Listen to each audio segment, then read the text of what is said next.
set up a little bit more, but give me 1 second. I'm so excited. 5 minutes? Okay, I'm calm. I'm calm. I'm chilling. I'm calm. I'm good. I'm good. Okay, okay, okay. Ah! Setting this up live. Oh, oh, oh, yeah, yeah, yeah, yeah. Go, go, go, go, go, go, go. Okay, okay, BRB.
It should be working. I wasn't sure if I was gonna stream this, but we're doing it, we're doing it, we're doing it. Okay.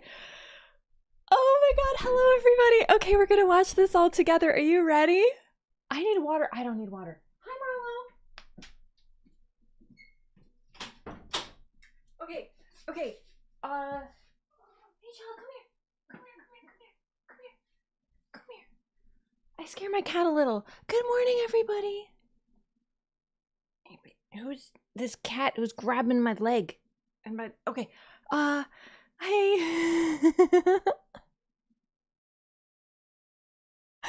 I don't have my heart rate checker, but it's probably very high. Also, Elden Ring news? Yes, there's gonna be gameplay reveal. We have the bingo card ready. Oh, Marlo. Okay, child. Okay, okay. I'm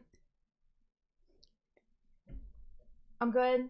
I'm normal. I am sane. I am a normal human. The stream's like a touch cut off because my setup is freaking weird. Who knows why? It's gonna be just a touch cut off. It's okay. Don't question it. Don't worry about it. Don't worry about the Bandai logo in the corner. Who needs that? Okay. Are y'all ready for the Deathblight Swamp? Okay, I'm not gonna lie to you. I thought I removed alerts just for this. So I'm gonna do...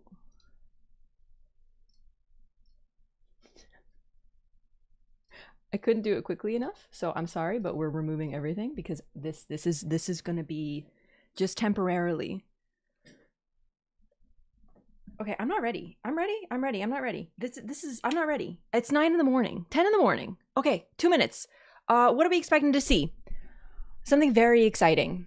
I wasn't sure if I was going to stream this live, but I decided to do it because I was like, it's going to be so much more fun to share it with chat. I'm probably going to stream until the adrenaline wears off and I crash. Gotta have a clean reaction for YouTube? Not even for YouTube. For the annals of history. Okay, we're gonna go through the bingo card after and see what we were correct about. It's the most safe bingo card in the world, I'm not gonna lie to you. Because it's about the DLC trailer, so it's not just like random. All right. A minute.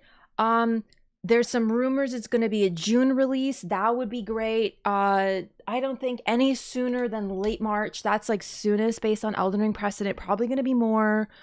Also, good morning. Nice to see the folks that I don't really get to see because I stream 12 hours from now. So, you know, what's up, everybody? Hope you're having a great morning. We are all here as gamers together. 21st June 2021. Time travel? I'm kidding, but okay. Okay. I'm not ready. I'm not ready. Oh my god. We've been waiting for so long. We've dreamt for so long. Our flesh was dull gold, and our blood rotted. Where are you watching this? YouTube.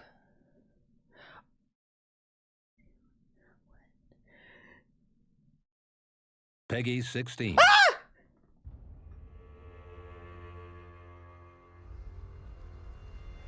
Melina? Vogue? Pure and radiant. Why is He it in wields Arabic? love to shrive clean the hearts of men.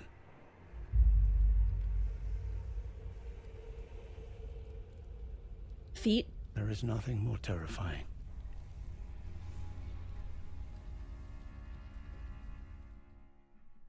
So far, very expected. The fields! It's cinematic! We're seeing the guy! He's running! Are you seeing this? Oh my god. Oh my god, it's beautiful.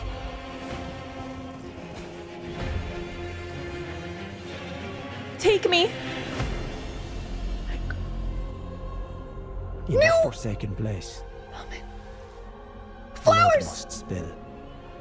Oh my Blood god. of your fellows, Oh my god! your true faithful. Jartown? They were never saints. They just happened to be on the losing side of a war.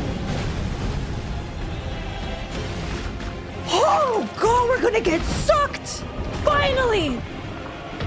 Feet! Bro, what is even that? Death fly! Is that Siraj, do you think? Mother, wouldst thou truly lordship sanction in one so bereft of light? Oh my god, that's hot. Who are you? Tall, lanky people. This is what peak performance looks like. Oh, butterflies! Was that butterflies? Yes! Kick! Kick! I presume you, too, are keen to know just what kind Mikola is doing here. The red swords woman? This wasn't in my bingo card. It's a rhinoceros and a porcupine. It's a boomerang. Of the race of gold shall all meet death in the embrace of restless flame. Come now. Touch the withered arm and travel to the realm of shadow. I will not be far behind. May we meet again. The crucible spell. We can fly.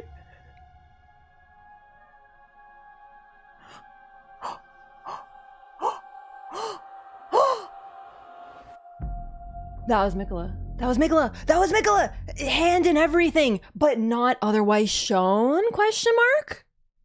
Yes. Who is this sexy person? The sexy redhead. Wait, was that the reveal? Bro, I literally missed it, dude. I'm like, yeah. Look, the hand. Wait, the hand and the. Hang on. Let's go, June. Woo! I got everything I wanted for Christmas. Everything I wanted. I can't believe it. I can't believe it. Everything we need. They lied. They said it was going to be gameplay. I would have been way spicier with my bingo card if I knew it was going to be. Who is this sexy new redhead, by the way? Yo, what if it's another Radigan child? Like, who else has red hair? Everyone with red hair in this entire video game can be traced back to one horny dude. If it's another child, bro, I'm gonna lose it because this is exactly what we talked about for Dark Souls 3 DLC. Mikola post egg. I think that figure shown at the very, very, very end right here, I think this was our Mikola. Right here. This right here. You can see a Braidorino. You can see a... Could be Godwin. The braids are very, very subtle, but I think this might be our Mikola. Or maybe it's Mark. I don't know. I guess let me show me those braids in HD, baby. Show me those braids in HD. Come on, baby. Lightning fast pausing. Right there. This is as HDs we're gonna get on those braids. What about that crown? What are we thinking about that crown? Young Radigan time shenanigans? Yo, what if that is Radigan? We've never heard him talk.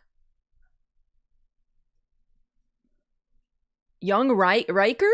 Oh my god, hang on. I'm so...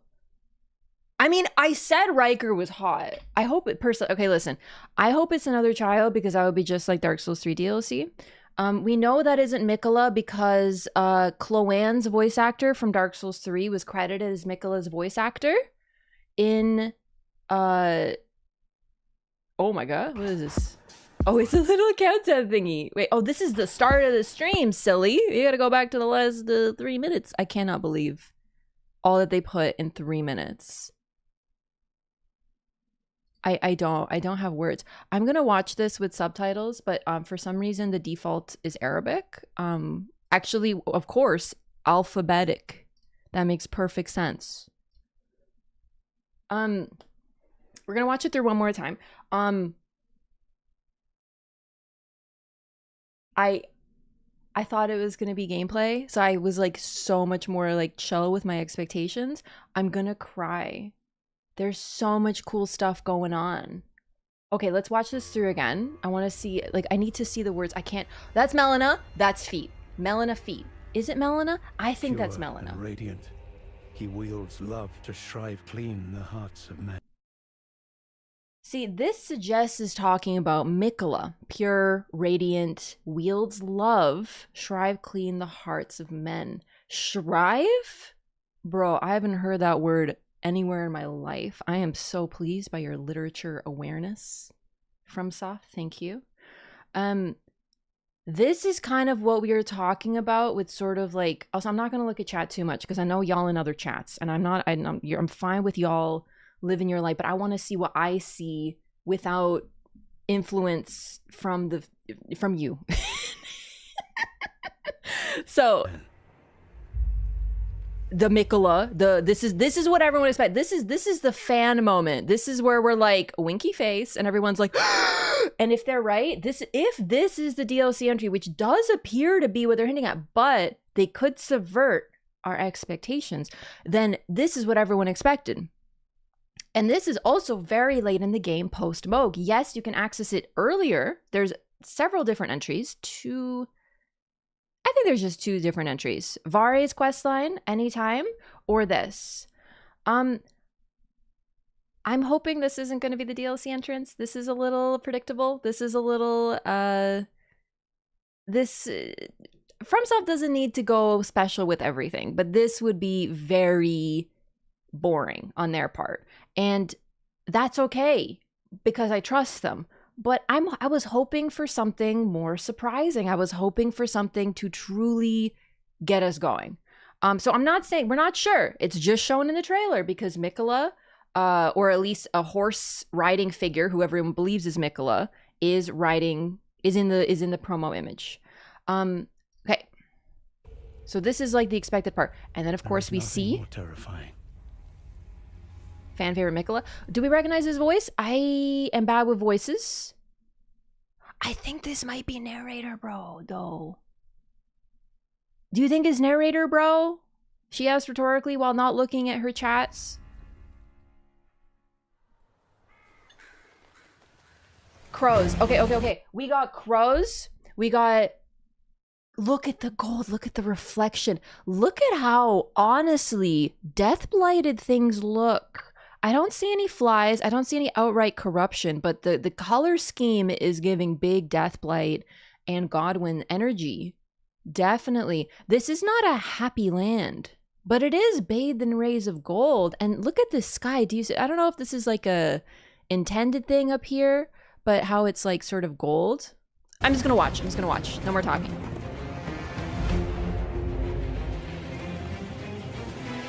Roots up there. Look at the veil. It is intentional. There's a veil. Moon? In New. that forsaken place. Look at the thighs. Hang on, hang on. I know I said I wasn't going to talk, but like, hello? Look at the thighs. Look. Look. Look. Look. Thigh. Thigh. Thigh. Thigh. Thigh. In that forsaken place, blood must spill. Blood of your fellows. The Earth Tree faithful.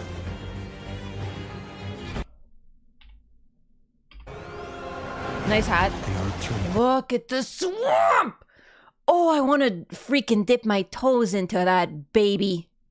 Look at how gorgeous it looks. Look at the oppressive greenery, the cliffs around you. Oh God, this does look like a different land. Like this part right here. But big shaded castle energy for sure. Gold flowers over there. Yellow, not gold. Faithful.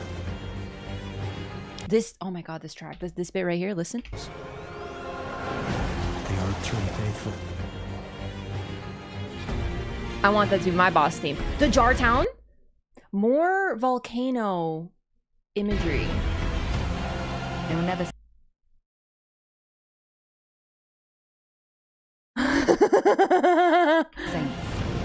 They just happen to be on the losing side of a war. Ooh, who is hot lady talking? The big suck? This thing, I need to know. A new grafted soldier? No, it looks Omen. Omen horns. Blue eyes. Is that Deathblight? Bro, pick a lane. You can't be using everything. Mother, wouldst thou truly lordship sanction? This one's hot. I don't care. Spear, sword, dragonish wings. Like, those look like dragon-ish wings. Very tall, very stretched. I see, I don't know if people were saying this, but I can see people thinking this is Mikola, especially with that soft voice. So almost like a eerie, seductive voice. Mother, what's that? Truly lordship sanctioned. So he's got to be talking to, unless there's some sort of new maternal figure. Definitely thinking this is someone related to Marika. In one so Dragon! It is dragon. The eyes are dragon 100%. I saw the golden eyes, wasn't sure. Dragon helm, fire use, dragon eye, and red hair. Oh my God, if we get another Marika child and it's like a dragon person, I'm gonna lose it. You're hot, whoever you are. You can be my new Melania. What? Hang on one moment. What was that tech? bereft of light. That was that. Oh, this there is a butterfly spell. Butterfly spell. Butterfly spell. Butterfly spell. I'm gonna cry. You throw giant jars. Damn, you too are keen to know just what kind Mikola is doing here. Kind Mikola?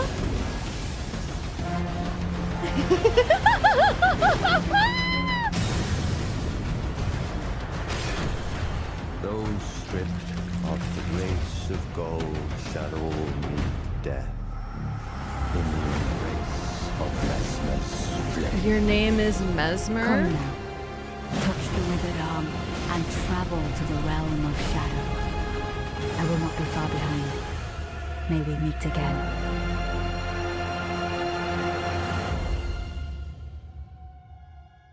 Was that Millicent's voice? Listen, I am so bad with voices. Like, genuinely so bad. I wish I was better with voices.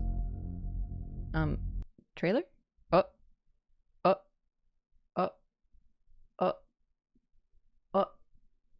Clearly, like, honestly, it seems like the entry point is gonna be Mikola's arm. I am a little disappointed. But like I said, from Soft Cooks, they deliver. It froze. That's good. That's good. Don't look at the chat because wait. 80 euro is crazy though. Is it 80 euros for the DLC? Okay, let me find like the did it kill the video? Oh no! What am I gonna look at now? Oh golly. Elden Ring DLC. I could just look here actually. Here we go. Is this? Yeah, okay, that counts. There we go. And then it's gonna be around here. I wanted to see the end. Mesmer is a super pogger's name. Mesmer comes from the same as mesmerize. When it will come out? June 21st. 2020, whatever year we're in. Death. No, hang on, I'm busy.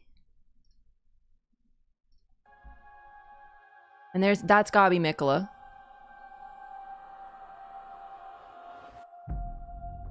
Okay, this is where we were. Yeah, June 21st, 2024. I was gonna say 2023.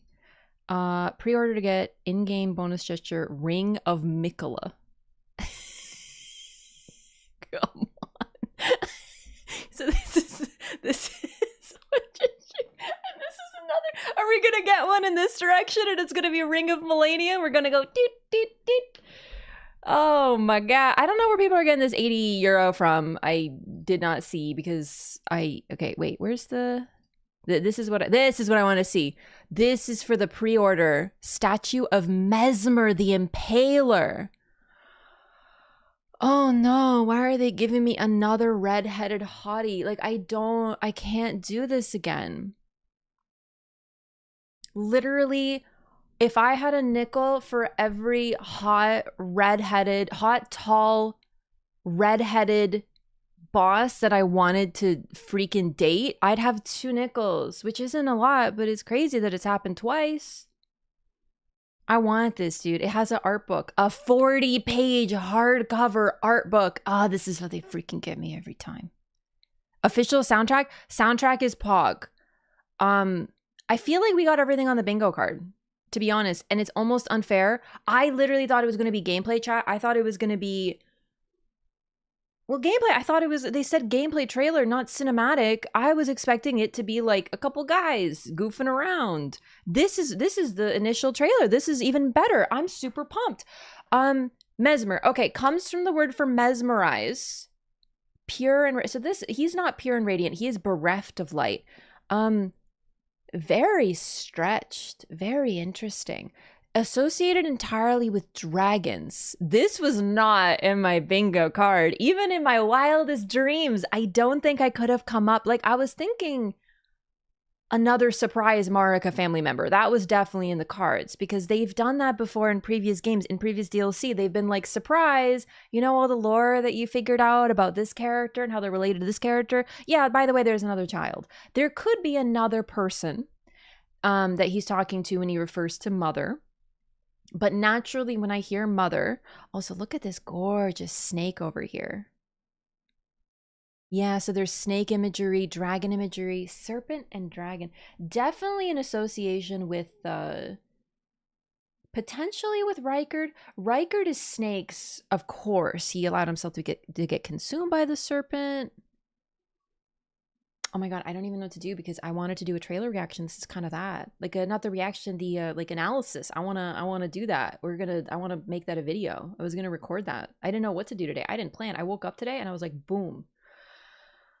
Oh, you know what? It reminds me too of the body being severely stretched and warped. We haven't seen a body that looks... Okay, wait. He might be a noble, more akin to someone like Godric. So perhaps like Godric, he's related to the family, but he's a lower line. That's the thing too. What timeline does this take place in, right? Because looking at the Erd tree, yeah, that's the hand, all right. This looks like it is in the past during the Age of Plenty. It's also possible that this is the past and a dream world, similar to Bloodborne, which does both. I love the veil. It kind of looks like a big old baldachin, doesn't it? Like Fia's blessings, like a huge baldachin, like the entire city itself. And honestly, looking at this, I see a fringe folk grave. I don't see, like, I don't know. Like, is this somewhere we've been? Is this Lane Dell? It doesn't look like it. This architectural implement looks like a bowl to capture sap. Look at this green right here. I've never seen green. You can see my cursor, right? Yeah, you can. I've never seen green like this, so close to the tree. What if this isn't even the Erd tree, you know? Shadow of the Erd tree, though. Shadow World. Shadow World and Dream World could be different.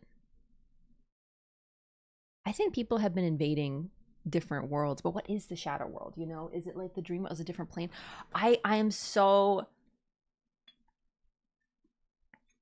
Gamers, I don't know. I don't know. I'm just so excited. I don't even know what to say. I can't believe there's another tall, phallic, long-weaponed, tall redhead to fall in love with. I'm eating good. Halic tree? I don't know. Also, Mikola is very like kind. What was kind Mikola doing here? I don't know. Also, like, can we talk about the prisoner being used to... Oh, look at that. Oh, look at the wispiness. Shadow of the Erd tree. I don't know how to parse this. Show me, yeah, this. I love this imagery. It's like he's holding a soul. This is probably his, what's it called? I forget what it's called in this game. Seal? Talisman? A talisman, not the one that you equip, the one that you cast spells with. Probably allowing him to cast, like, dragon-based spells. I am loving everything about this design. He might be, sorry, I just want to say he's a noble more akin to Godric because he's physically stretched, and every single noble and figure in the game, because of the what has occurred in the lands between, has taken on this warped, stretched form. So they're literally just extended. Their bodies are altered, and they have this unnatural length to them. And he seems very akin to this. It could also be a representation of transformation, because he's clearly associated with dragons and snakes who are of course transformed. Red hair though. I really hope it. I'd like, listen, I know, but I hope it's another Marika child. That would be so funny. Marika Radigan child, another redheaded forgotten child of Radigan.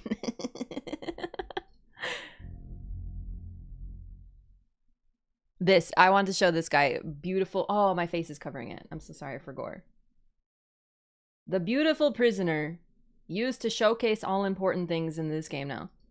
I don't think people were expecting, like, I don't think FromSoft expected us to love the prisoner this much. I wonder if they would have used the prisoner if people didn't respond so well to the prisoner mask. Like, every single meme for the first, like, 6 months of Elden Ring was prisoner dude. Every time. The only thing that I wonder here, so the reason I think Marika when I hear mother is because the whole thing, do you think something worthy of lordship? But basically, do you still think I should become a lord if I'm bereft of light? He could be talking to a whole separate mother. It could be a completely different figure. Maybe Radigan got around. Do you know what I mean? Like, we talk about how he's not exactly the most loyal MFer. Let's be real. Marlo, I'm so sorry. You were crying. I locked you in here to the hype room with me. 1 second, cat child. Go on, buddy. Go on, buddy.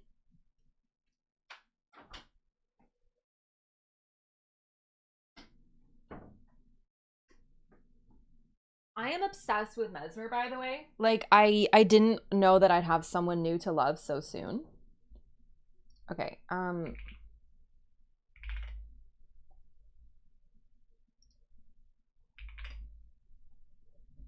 Mesmerize etymology. I'm nerding right now. So, mesmerize, which is likely where mesmer gets his name, means to bring into a mesmeric state, to hypnotize. It was initially coined in 1819 from mesmerism, doctrine that one person can exercise influence over the will and nervous system of another and produce certain phenomena by virtue of a supposed emanation called animal magnetism.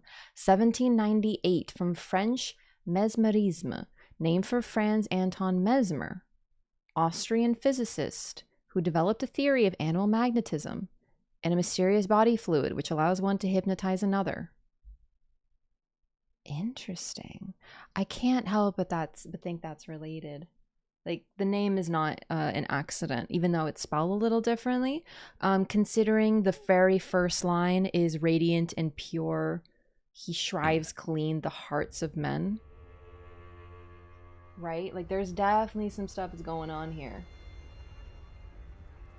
Because Mikola has, like, yeah, he wields love. That's the important line I forgot. That is super, super related to what Mikola does. And this, I think, is referring to Mikola.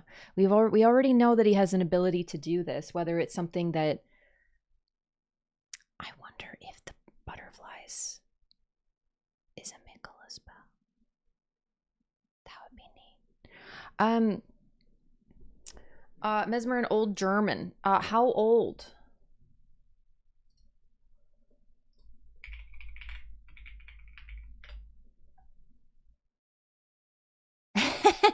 I see. It comes from the same dude, Frank Mesmer, except here he's called German and here he's called Austrian.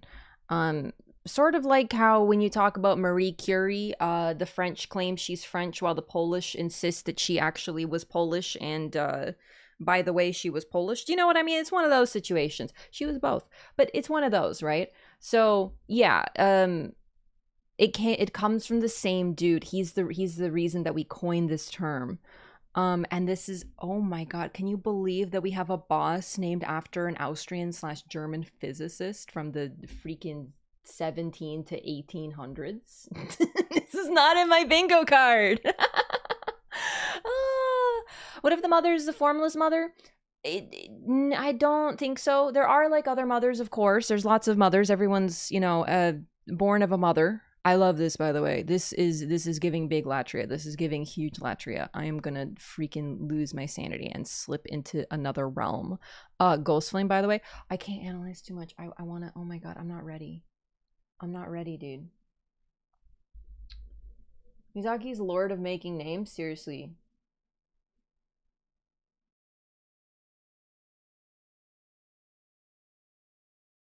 The candles, see, this light is Ghost Flame. This, though, is the Trina Purple Flame. Interesting relation here. I love lady sitting in chair, dude. I'm obsessed with lady sitting in chair. You know, I made a whole video about lady sitting in chair. Okay, I think at the end we hear Millicent. I need to hear this again, because, like, I am so terrible. Death in the embrace of Vesper's flame. Come now, touch the withered arm, and travel to the realm of shadow. I will not be far behind. May we meet again. It could be someone new. Listen, I had this problem when I fought Renala for the first time. I did not recognize, even though they spoke back to back, that Renala and Ronnie were different voices, and there was two people talking in that cutscene in the phase 2 switch. I didn't realize until later, because too much input, and I'm bad with voices. So I don't think that's a voice we've heard, but it sounds a little like Millicent to me. That's sort of like at the end. Maybe she just has the same accent. That's also possible. I think we heard a Scottish accent in this. Have we heard a Scottish accent in this game so far? In the base game, is there any Scottish accents? I know there's a lot of Welsh, like big Welsh, but I can't think of a Scottish. Last time I think it was Scottish anyway. I'm also really bad with accents for the same reason that I'm bad with voices, probably. Oh my god. Shadow of the Erdtree probably be the could the Shadow of the Erdtree be the primordial crucible? I think that's definitely likely. The idea of this being Goldmass's Scottish accent. Nah, he doesn't freaking talk. Have you read the video description? Oh, there's a video description. Look at me not reading the description. I'm a good YouTuber. In the land of shadow, Mikola awaits the return of his promised lord. The land of shadow, a place obscured by the Erdtree, where the goddess Marika first set foot. I'm gonna fucking lose it. Marika, my queen. A land purged in an unsung battle set ablaze by Mesmer's flame. It was to this land that Mikola departed, divesting himself of his flesh, his strength, his lineage, of all things golden. Melania's gotta be here. Too, because so I was right about, like, the reason that Melania is not tearing up the lands between trying to get Mikola back is because Mikola's freaking gone, bro. Mikola's fine. Relaxing walk across Cyrodiil? Don't get sucked into Oblivion stuff going on. How do we not read this? No YouTuber reads the description. No good YouTuber. If you have a YouTube account, you're not allowed to read descriptions. Mikola's dead? No. Death is convoluted. Yeah, we're gonna watch it one more time, at least. We're just gonna allow it to absorb. Peggy 16. I would say this is Plin Plin Plon adjacent musical score. Pure and radiant, he wields love to shrive clean the hearts of men.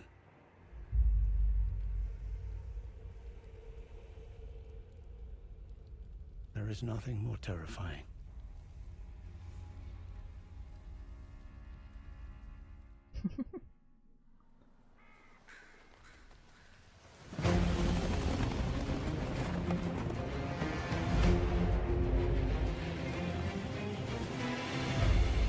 Love that destroyed village.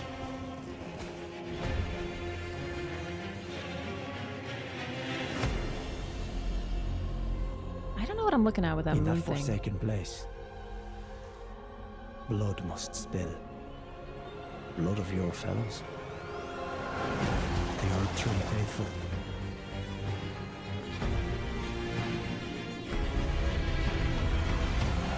They were never saints. They just happened to be on the losing side of a war.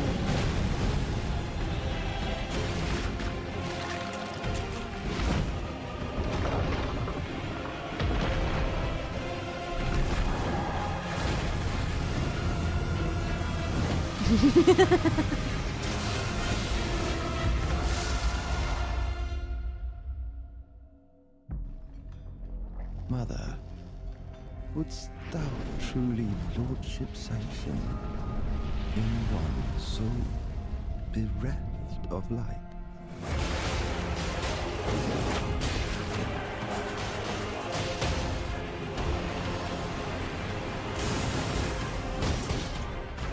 The kicks. Dark Souls 2, baby. I presume you, too, are keen to know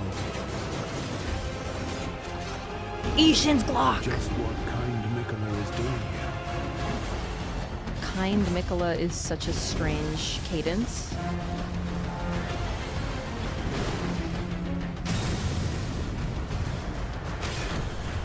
Those stripped of the grace of gold shall all meet death in the embrace of Mesmer's flame. Come now, touch the withered arm, and travel to the realm of shadow. That counts as being I will not impaled. be far behind. May we meet again. That's why the voice sound familiar. It's not Millicent, it's Nephili. The girl with the incomplete freaking quest line. It's Nephili. It's Nephili Lou. I knew I recognized the voice. You gotta stop gaslighting myself. I do recognize voices sometimes. I've identified voice actors a couple times. No, don't freaking Cyrodiil me. Don't do. How did it know I wanted to watch this one? I love Cyrodiil, bro.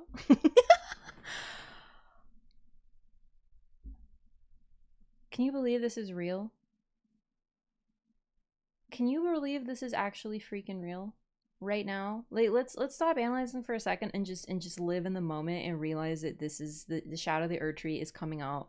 I'm putting it in my calendar, June 21st. That's perfect. I have time to finish the first playthrough of Elden Ring on YouTube.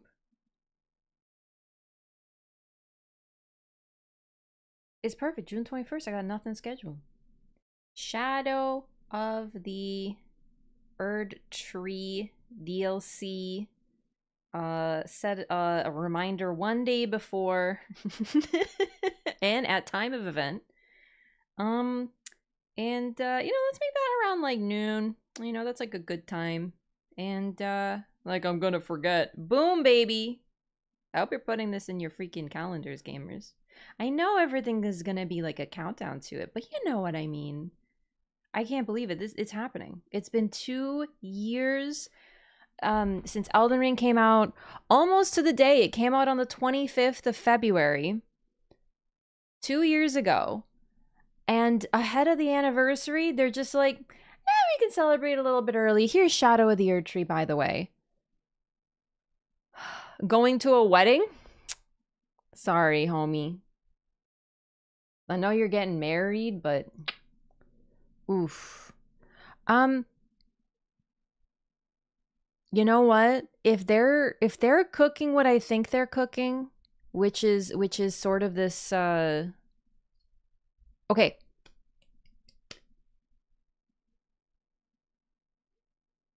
I'm so excited. This is actually really interesting. Miquella awaits where Marika first set foot. So it almost seems like Miquella or Marika traversed this land. This is where Marika, if I'm understanding correctly, if I'm reading into this correctly, is started her journey. She became the goddess Marika in this land. She wasn't always the goddess Marika. At some point, she was apparently, for all intents and purposes, a Newman, just a Newman. And the Newman have their unique abilities, but otherwise, they're just Newman. But she became the goddess, and it apparently was here. She traversed this land, waged a war here, and it looks like, by implication, Miquella is following in his mother's footsteps. So he divested himself of everything. Flesh, strength, lineage, all things golden. It's also possible, once again, that the figure we see at the end is Miquella, but also Trina, right? Like, Trina could be the aspect that Miquella uses in the Shadow World entirely. Or he's simply become a spirit.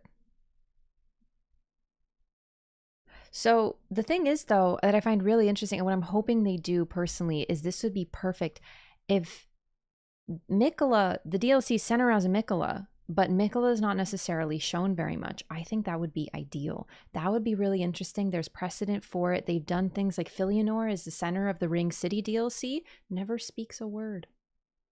It's so fascinating. And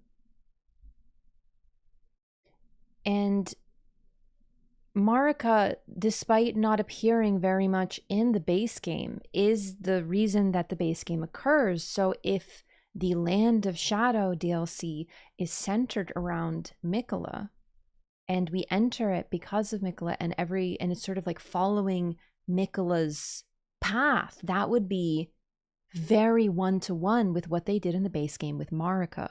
And I would love that type of symmetry so much. I think it would be a great way to satisfy everybody. The people who want Miquella and the people who expect the entire DLC to revolve around him and his lore, and then people like me who want them to do something really off the wall. So far, I think we're all eating good. We got Miquella. We got this new figure who appears to be like the representation of the DLC, both in terms of the artwork and the first trailer. What if he's just like the Godric of the world? Do you know what I mean? I'm so curious about Mesmer. How long are you expecting it to be? I think this is going to be their only DLC, right? So it's probably, unless, I think it's going to be their only DLC, so it's probably going to be pretty big. I don't really have a frame of reference, but solid. Could be grafting. Who, Mesmer? Mesmer appears to be a dragon cultist. Like he has the golden eyes of the dragon cult, which means he's eaten dragon hearts. That could be why his form is so stretched. He's also associated with snakes. He has a snake, a living snake on his armor. Perhaps a link to Rykard and his, oh my god, animal magnetism. Who in the lore is, other than Mikkel and Marika, have superpower charisma? Rykard, who's associated with snakes. It's possible Mesmer is associated with Rykard as well. Like, it's possible. Time is clearly convoluted here. This is the place that Marika stepped foot in. This appears to be like way before, but it's a different world. But also, so time is different. We don't know anything about this lore, this war that was waged here. We know that Marika and her ilk waged war. But like, what's going on? Is it the past? It kind of looks like it, but the shadow world implies that it's also simply a different plane of existence, kind of related to a dream. So, yeah, also straight up, it's the red hair that's catching me, but Mesmer could just be a guy, dude. He doesn't need to be related to any of the characters that we already know. It's just the red hair. In this game, literally every red-haired character can be traced back to Radagon. Yeah. Yeah. The red hair gene appears to be very strong in this land. So that doesn't mean that it's Radagon, though, because of course Radagon had children, and who was his horniest child? Rykard, who also had, the red hair, and then passed it on, potentially. This could be Rykard's child. But then who would the mother be? Like I said, Rykard got around. You know what I mean? Like, canonically in the lore, my man's got around. So this could be a character technically from the future, but also the past. I really don't know. This character is so fascinating, but the animal magnetism concept that they're already introducing is making me lose my mind. There's so many animals in this already. It's so intriguing. We have these strange. Remember how I said in the DLC that I want there to be okay, this, like, these look like the weird worm people, but like even longer. Ugh, it's very loud, sorry. Kind of startled me. This thing. Feet. So this suggests to me grafting, but also omen. We have to remember too that the omen are, and oh, this is a misbegotten face. No, this is this is a giant misbegotten. Look at the double rows of teeth. Holy. So we got a human set of teeth and then a like more lion bestial set of teeth. I mean, this isn't even lion. This is just pure fangs. So this is likely Crucible stuff. Animal magnetism, Crucible, all life sprang from the Crucible. Those from the Crucible, those associated with the Crucible tend to have animal traits. The Godskins, snakes, animal parts, misbegotten. We are able to use a Crucible spell. Oh my god, I'm losing it. This thing, this is what I was talking about when I was like, something in the trailer is going to be like, what is even we looking at? And this for me is this. That face is so misbegotten though. And the eyes, they're beautiful. You know what it kind of reminds me of? Do you know the those like traditional, I think they're often used in parades. I've seen them often in like China and Chinese movies where there's like a dragon and people are in it and they dance along the streets in the dragon and stuff. That's what this thing reminds me of and moves like. I love it. Omen are from the Crucible. Yeah, but the thing is, so yeah, that's why they have the Omen parts. So this thing appears to have both the Omen parts and the Misbegotten parts. So it's like both, but once again, it could just simply be closer to the Crucible. Also, horns that grow forever also associated with the ancestral followers and stuff like that. And it uses Dragon's Lightning, exactly. And once again, we must remember that according to Muriel, Turtle Pope, in the Crucible, all things can be conjoined. The Crucible is the well of life that all things sprang from. In other words, everything that isn't altered or sick came from the Crucible. So it makes sense that the closer we go to the Crucible, the more things these enemies can use, because for them, it was all together, right? We have these artificial divides, like the dragon people use this, and the Ronnie people use this, and the sorcerers use this. But like back then, it was just like, bruh, it's all magic. Whatever. It's just 4 imps controlling. Yeah, it's just like a little, like, you know, for Lunar New Year. Although that ended, you know. Yeah, no, there's some really, really neat stuff. They're going to the past. I think this is the past, but I also don't think it's the past. I think they're playing with time again. The Shadow World is really, really an interesting term. It's now that it's confirmed that it's a shadow world, I'm super, super hyped. You are so hyped. The camera, did something happen to the camera? Or was it just, it could have been on your end, I don't know. It looks like I have dropped a few frames, but not too many. Looks like we're good. Okay, so just for funsies, we're gonna go to the hang on here one moment, please, gamers. Here, I'm gonna close this. Hang on, what happens if I do this? It's okay if it closes. I see. I would like to set up our bingo card. Now I know the bingo card, it's a little unfair. Want to know why? Because I expected it to be, I thought this was going to be gameplay. I thought it was going to be just a few folks chilling. You know, I didn't think it'd be this spicy. So I made a rather conservative guess. But still, we're going to go over it and see how many bingos we freaking got. Okay, how do I do this? 1 second. My new window. This. Is that working? Oh, no. No, it sure isn't.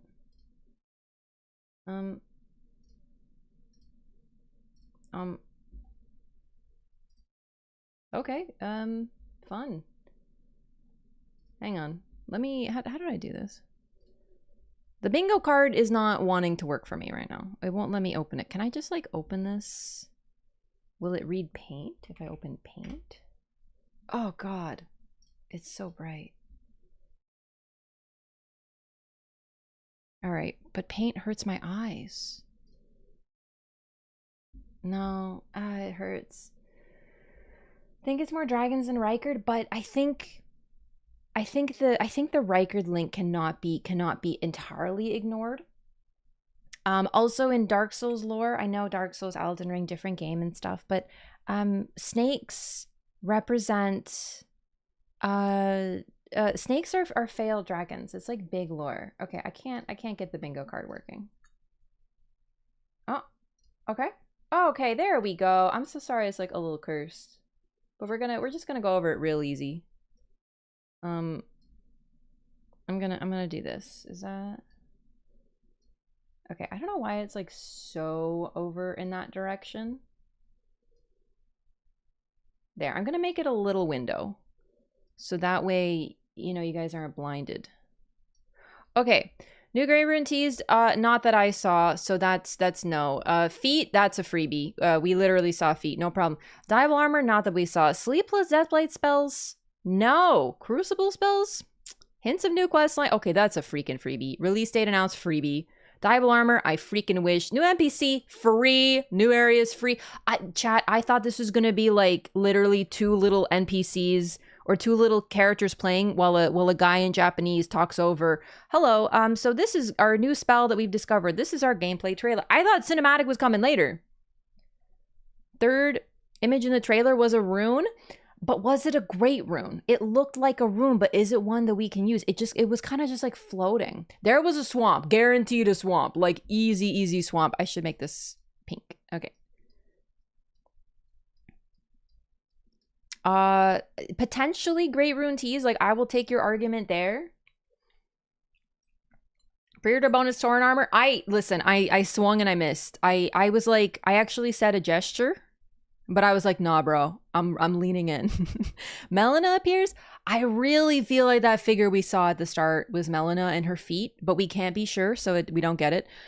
Oh, Elden Ring guy VO. I'm bad at voices. Do we hear Oh, Elden Ring guy? Something so weird you just go what and don't even know what to do? Yeah, I got that. Coliseum added boss rush mode. That was my cope. Plin Plin Plon adjacent musical intro. 100%. The first notes of the DLC were like, do, do, do. That's Plin Plin Plon adjacent. Guy was not there? I don't think so either. This is what I was truly hoping for. I hope we meet the narrator.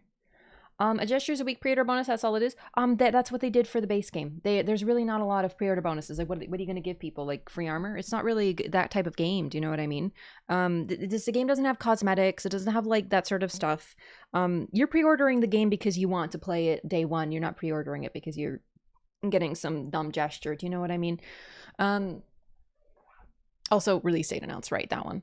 New mount, didn't look like it, although it did look like the enemies might have mounts. I saw something about that there. New fashion, I mean, wait. We saw new fashion on the NPCs, but does that count? There's an argument to be made that yes. An NPC laughs ominously. I don't think anyone laughed ominously. They said ominous things. Player doing a new gesture? Yes. That's the yep. But in terms of us wearing the armor, I don't think we got to see any, like, the player character. So that's a yeah, but you know. Erdtree shown, this was a free. This should have been free spot, but I just wanted it to be feet. Let's be real. Covenants are real. Cope. Freaking cope. Cope. No, I wanted it so bad. Some kind of new dragon is there. I'm going to be real. I feel like that weird creature. Mesmer! I called it. I'm the ultimate gamer. New weapons. New move mechanic. This is a no. This is a no. No. New crafting recipes. Not like super confirmed, but it can be implied.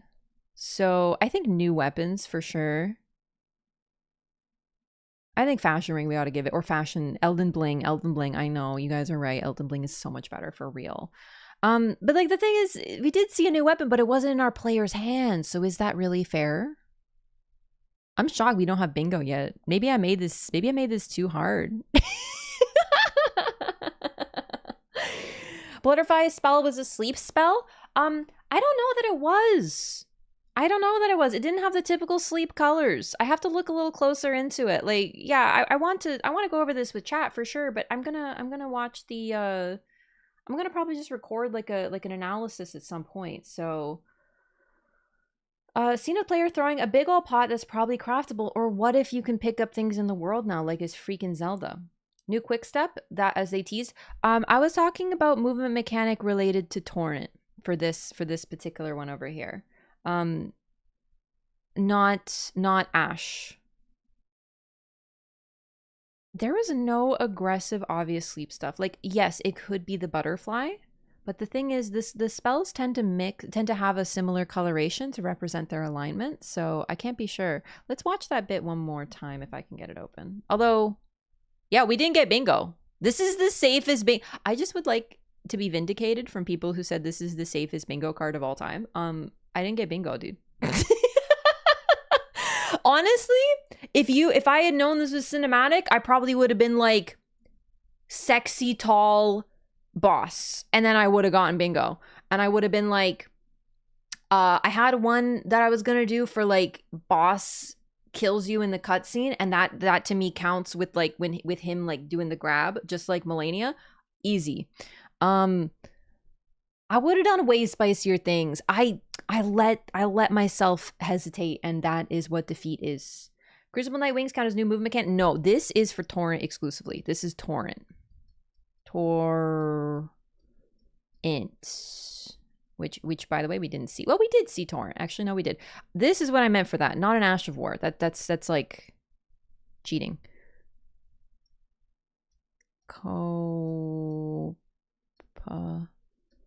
Sad face.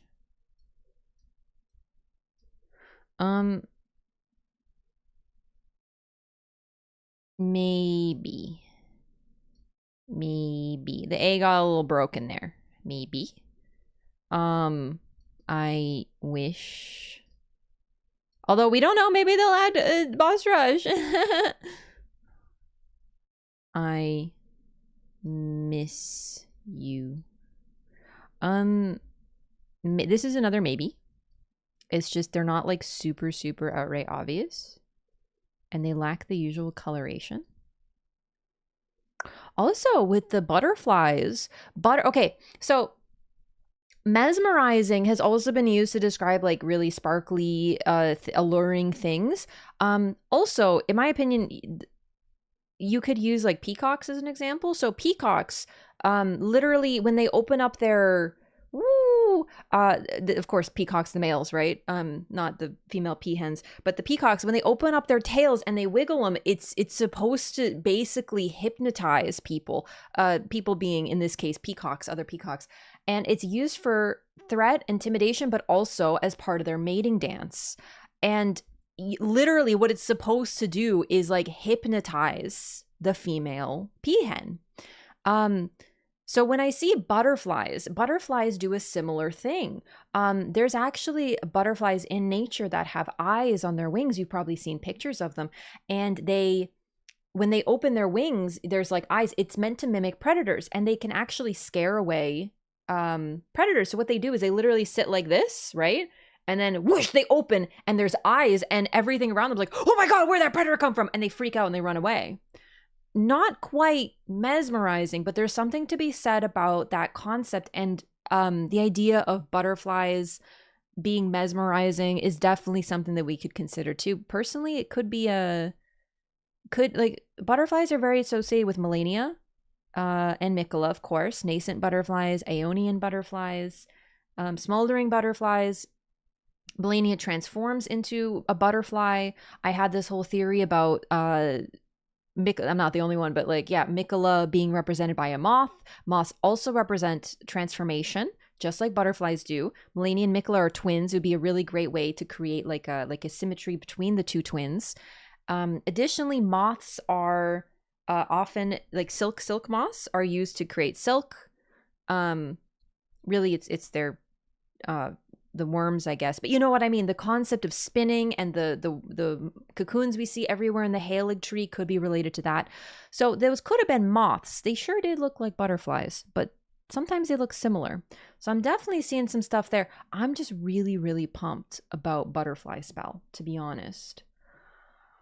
Marika and Rykard. I don't think it's gonna be Marika and Rykard.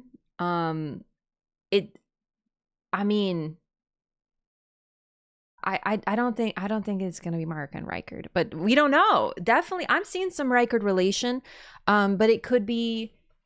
I don't know if any of the current gen that we know have kids. It's gonna be Rykard. Do you know what I mean? Our man got around, right?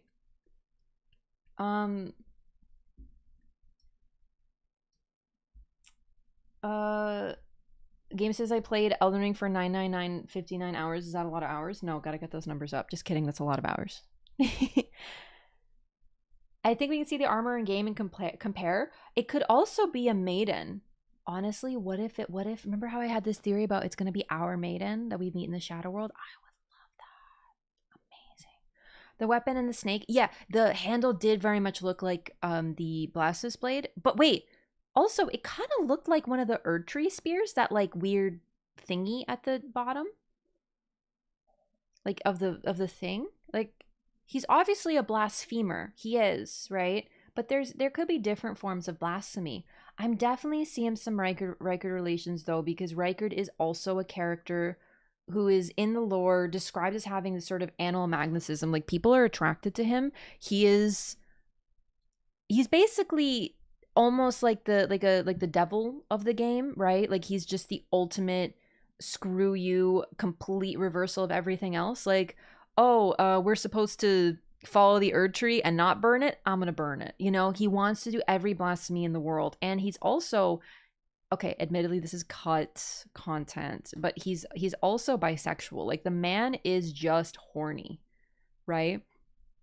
And if anyone's not only gonna have a kid, but you know, I mean, he already has a kid. It's Raya, right? We have one child already, so why not another weird snake redheaded child?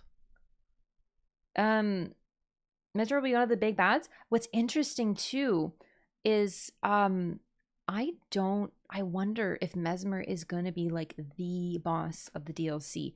It's looking like he's going to be very important, right? But what's interesting is the first trailer of Elden Ring base involved a lot of Godric and Morgoth.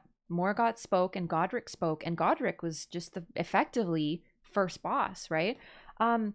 However, he is also the pre-order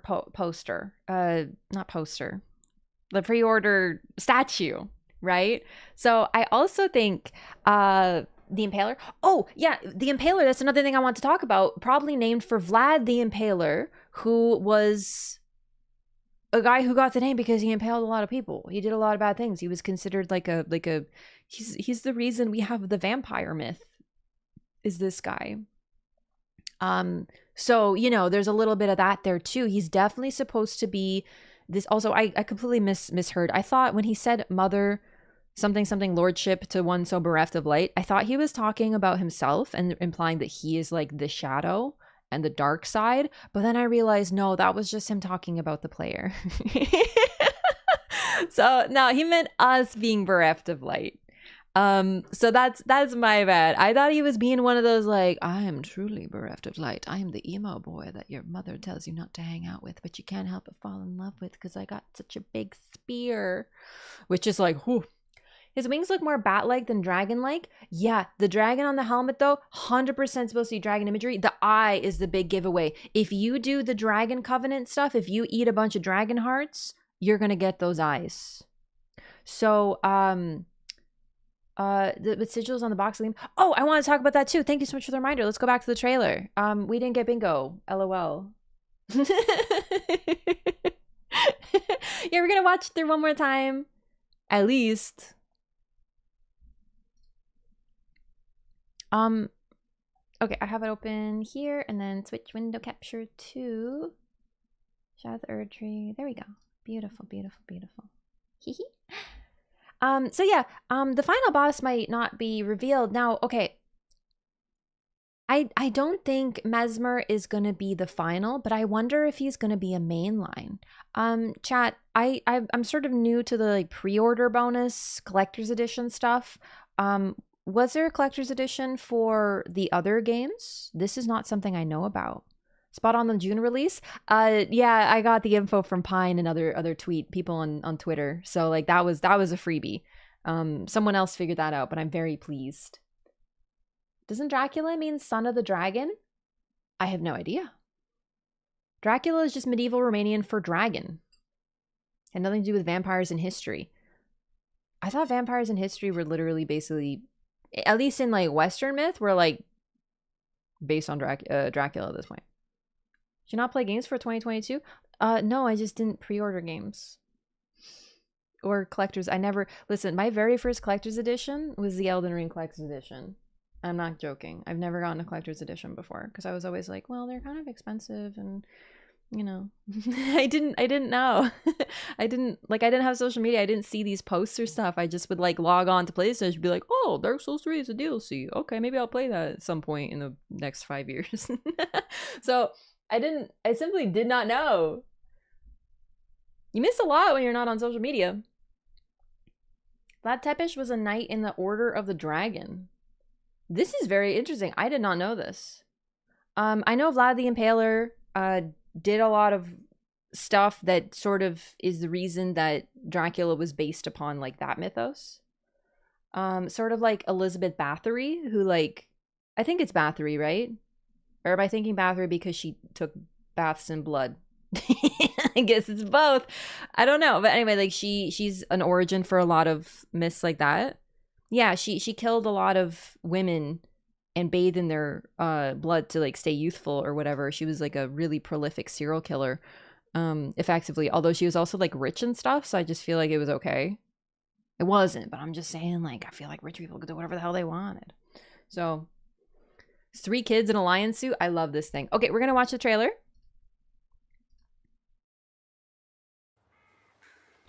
Oh, hang on. That's not the start. I apologize. I gotta remember the start, right? Okay. There. Good enough. Wait 13 seconds.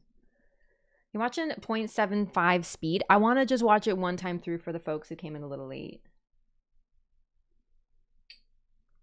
Elden Ring music scene? No. Peggy I should. 16. Raya is blonde, however? Yes. Yes. I really do think that could very well be Melina. Pure and radiant, he wields love to shrive clean the hearts of men.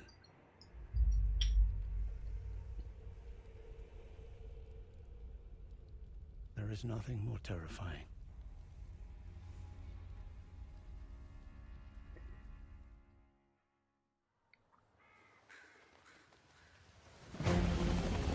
I haven't thought about that.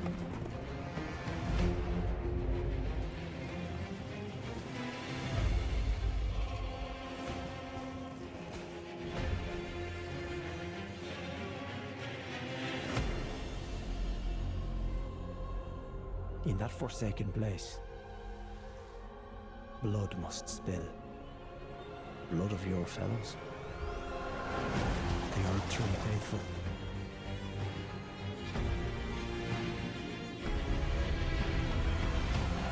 They were never saints.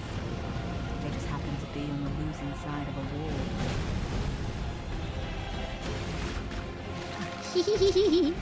Moon!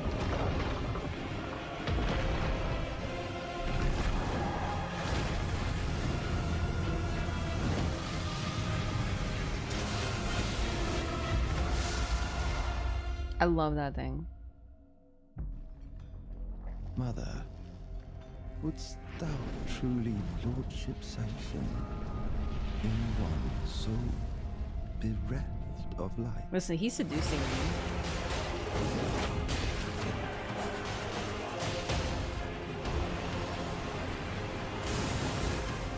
That did damage. I'm sorry, one more time. I do not think that's a sleep spell. It looks like Nebula, my favorite in the entire world. Nebula, my beloved. But look at the reaction of these enemies. Yeah, that looks like damage. It's not a sleep spell. It's something different. It's Butterfly Nebula. I didn't... Just what kind Miquella is doing. Her.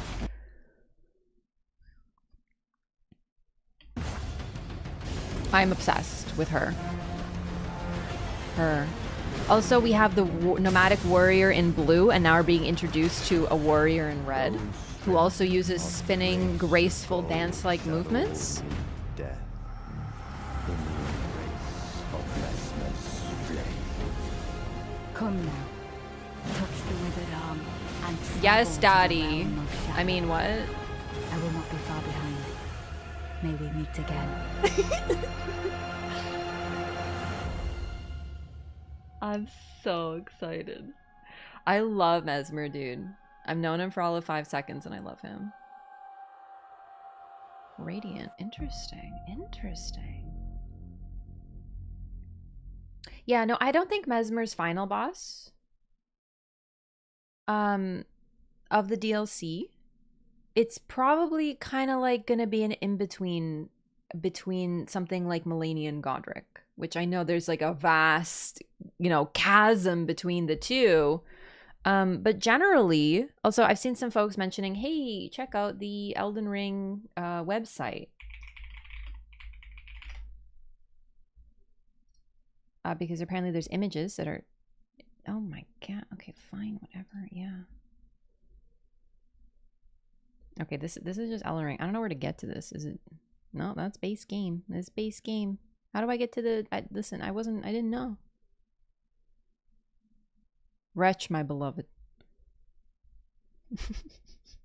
Oh. Edition is not available with your current filters. Oh, that's not poggers. You have to remember that not every boss that's in the DLC is required, right? Every game. Can you post like, yeah, please, that'd be very great. When Mesmer says mother is referring to Lanciax, that's the reason for the dragon imagery. So the thing is that it's possible, but the thing is like, so the dragon cultists eat dragon hearts to become dragon-eyed, and I just personally think that the folks who are dragons are not going to be too cool with that. Do you know what I mean? Like, I get this feeling that like being eaten is not too great. Gorgeous, gorgeous, gorgeous, gorgeous. I don't know how to read, but I'm assuming this is the same text in the description. Oh, it's beautiful. Do you see how beautiful it is?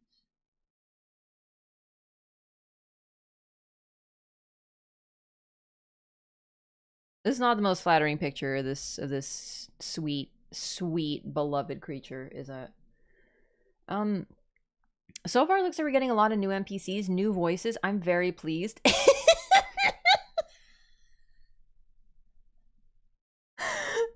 Get kicked in the face, you freaking nerd. I love this creature. Imagine being a walking brazier with a face. Or brazier, I guess. I would think a brazier is like a bra. It's a brazier. There's a difference. I guess imagine being a walking brazier too, for that matter. Look at that! Right there! Look, look, look, look. What is this? It looks like a reed. It looks like a reed! Like a... That's a new icon. So these... Look at that armor. Look at this horse armor. Come on, Torrent. Get some new fit. This is sexy horse armor. Looks incredible. Look at that little tuft. Amazing. There's bodies sticking out. Yeah, you gotta burn the body somehow. Love that. Well, how is he gonna fuel the giant walking brazier? This is the Tuela. Oh, clean. Oh, we're eating good. I love all these spirit gravestones. It's so interesting because this is the shadow world. So like, teleporter. Teleporter question mark? Those look like teleporters to me. Love this. Love this so much. These are basically the equivalent to the sort of giants or ogres with the... Who are you? Look at this little gremlin. Oh my god, I need to think of a meme. Hot. Become porcupine. Love this. New crucible spells look like for sure at least 2. Oh, mommy. Oh my god. This is not a drill. This is not a drill. There's weird, creepy, insecty, desiccated, glowing bug monsters. I am gonna scream and cry. Get kicked in the face, nerd. I was gonna say big winter lantern energy with this. This is stunning. Also swamp. Yep, I think this is the same swamp that we saw in the trailer, except you're like walking toward the sort of like castle or some sort of wall. I think this is the same swamp based on the imagery, like these trees right here in particular. But can we talk about how horrifying the swamp looks? I haven't seen anything this dense looking since the Forbidden Woods. The Forbidden Woods is in Bloodborne is so oppressive. They do such a good job with it. This looks stunning. I love the colors. This is another thing too. I love the use of color, but also the use of lack of color. These creatures, despite being bright and colorful in their way, also are exceptionally disturbing. And I really love... I wonder if this is sort of like meant to be kind of like a will-o-wisp, because will-o-wisps glow in swamps and lead you astray, right? This might be my favorite swamp, and I haven't even been there yet. This is my favorite image. What a cutie. And yeah, 2 rows of teeth. We did talk about that. It's probably sort of a semblance of transformation versus someone wearing this as a skin suit, but like I love it. It's so horrific. It looks like a freaking Five Nights at Freddy's animatronic. Like honestly, I've been saying it from the freaking network test. These creatures and a lot of creatures from Farum Azula, like the Farum Azula Beastmen, the dogs, and these sorts of creatures, they move like they're animatronics. They move. It's. I think it's intentional because it makes them super disturbing looking. Horns give you omen vibe. They should. They're definitely omen, but I think they are simply beings that are very close to the Crucible because the face is misbegotten traits. This image isn't the best for it, but you can tell like it looks like a misbegotten face. Some of the movement makes me think of misbegotten, the hair as well, but then it's also got omen horns. Both things are said to be blessings of the Crucible. And beings that are very close to the Crucible have a lot of animal traits. FMA Chimera. No, it kind of does. Lion thing brings out a lot of Godwin energy. Yeah, it definitely looks very lion-like, but the face and proportions are a little bit off to be pure lion, like Siraj. Siraj is a clear lion. Like 1-1, almost no alteration. Also, the eyes are very Nina FMA. Oh, God. What exactly is the Crucible? So the Crucible is the bed of primordial life and appears to be the form that the Erd Tree took before it became the Erd Tree. The Crucible is also called the Great Tree. I believe they're largely equivalent, but the Great Tree is not the Erd Tree. It looks like a shadow.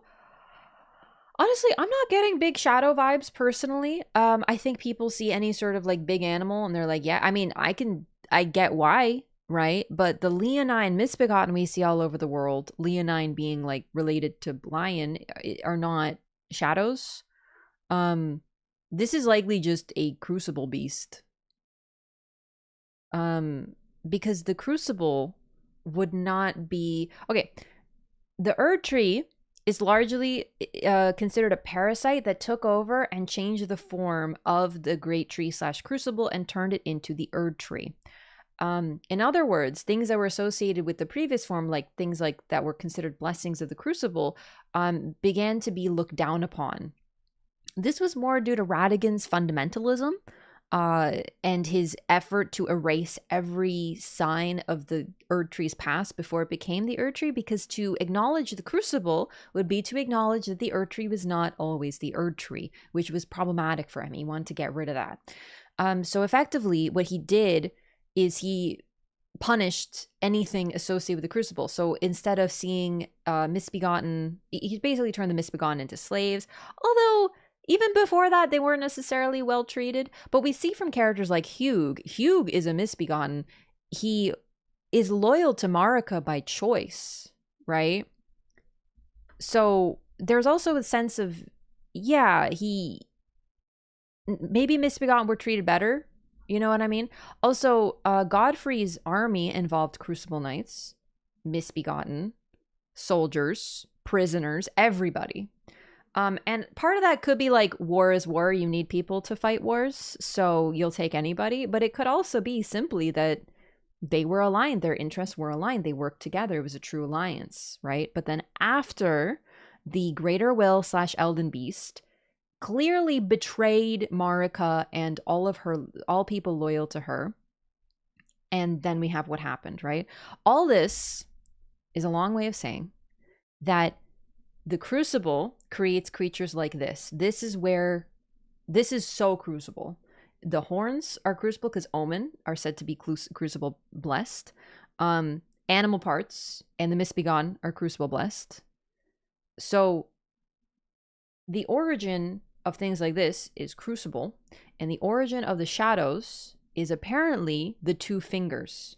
So if the Greater Will overwrote the Erd Tree, and overwrote the Crucible and took its power for itself, turning into the Erd Tree, it could probably spawn life the same way that the Crucible can. So yes, the shadows coming from the two fingers in the Erd Tree makes sense, but these type of creatures would not come from the Erd Tree in a traditional sense.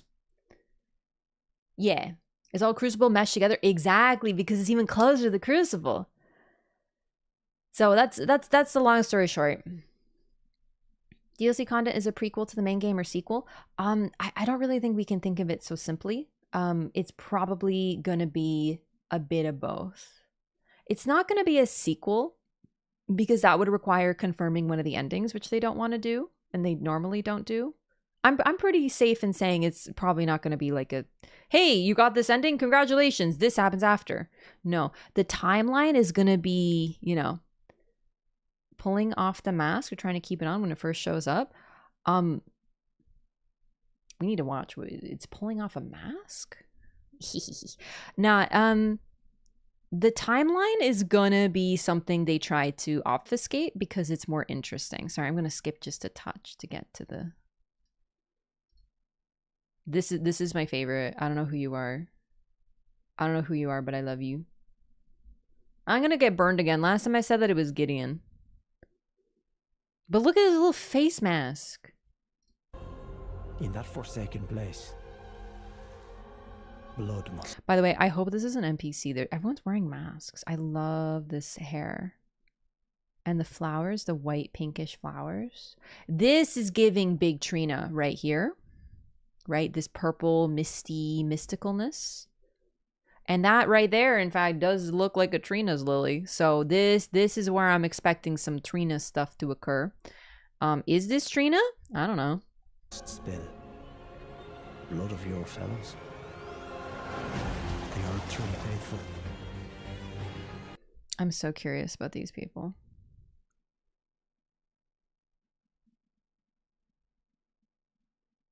Oh my god. Oh my god.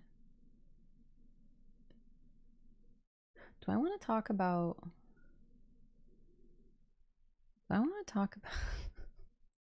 about Attack on Titan right now? Because this I don't think I've ever seen anything that's making me think so hard about Attack on Titan.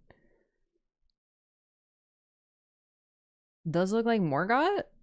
Ouch. Morgoth in shambles. She pregnant? She is doing the pregnant woman pose in every single piece of media, so I'm leaning toward yeah.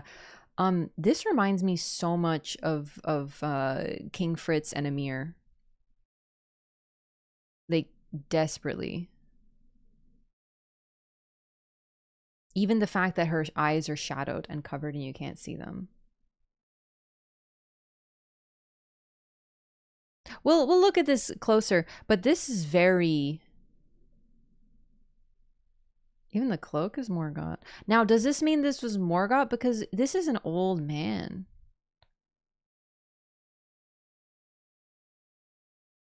I don't think I've seen this particular hair. Very huge, wavy bangs here. She's smiling a little, no? She's kind of doing that like... I'm married to a man five times my age. You know, smile. Deathbed Companion vibe. I'm getting some Deathbed Companion for sure. I'm thinking Emir and King Fritz though, like so bad, but this cloak, that same thing. Now you gotta wonder, is this Morgoth or did Morgoth simply take the cloak, eh?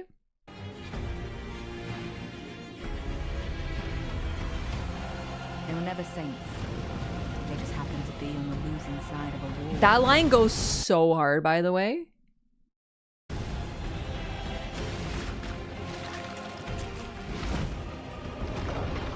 Oh, here we go. Hang on. It closes its jaw. That's what you're talking about. Hang on. Right here. It presses its own jaw shut. That's really interesting. I didn't notice that. I thought it was just sort of awakening. Huh, maybe it is a mask.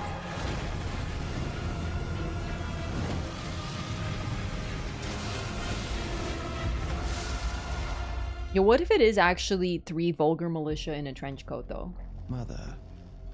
The motif that plays around when the painting is shown to speak. I love that. I literally reversed like 3 times. Also, can we, like... Mesmer, where you get your mani, bro? Love the nails. Boy. I always wanted nails like that. I'm not gonna lie. Like, I know that I would be the biggest victim of them. But I was so tempted to follow them to a point for a while, man. I love the look. It's so vicious. Who is Mesmer's mother? And that's the other thing. Is it a true mother, you know, in the sense of giving birth? Is it a different, is it supposed to be like a symbolic mother, right? Like I hate to go all Game of Thrones again, right? But like, you know how people call that one lady mother because she's the mother of dragons or whatever. You know, they always call her mother, formless mother.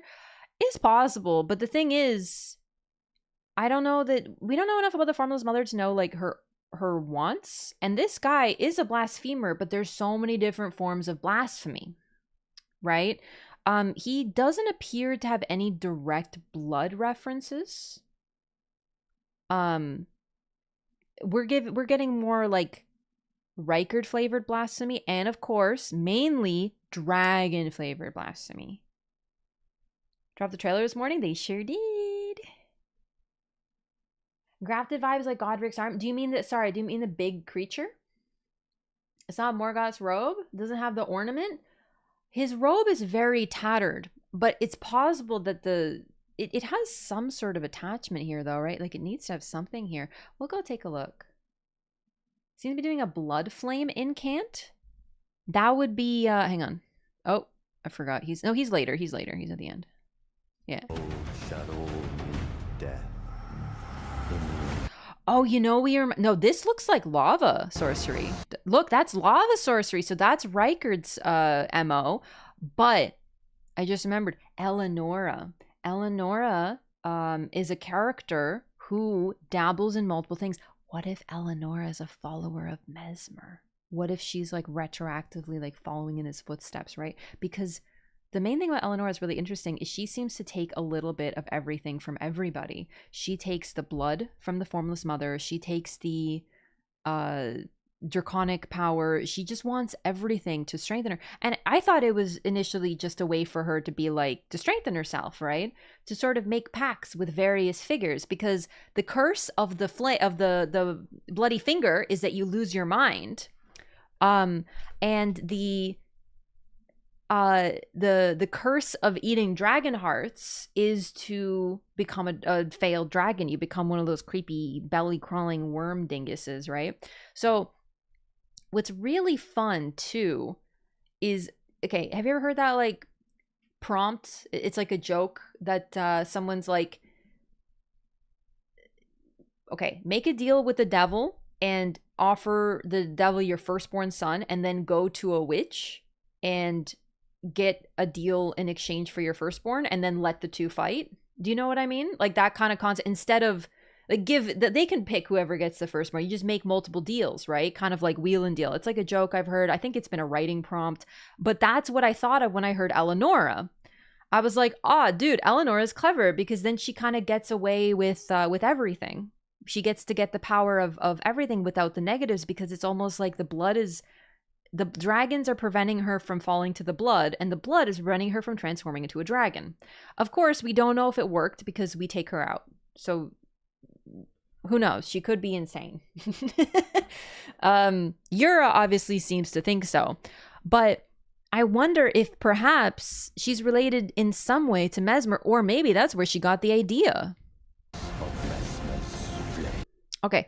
Do you see how the spears stick out of the ground in the aftermath of his attack? So it looks like a sorcery, like a lava sorcery right here. Boom, lava sorcery. Plunges his weapon into the ground. Lava shoots out in an AoE, and then after the lava, boom, spears come out of it. That's gonna be a sick Asher War. It's gonna be filthy. I do see some blood going on, but it's mainly, I'm seeing mainly lava. Touch the withered arm and travel to the realm of shadow. I will not be far behind.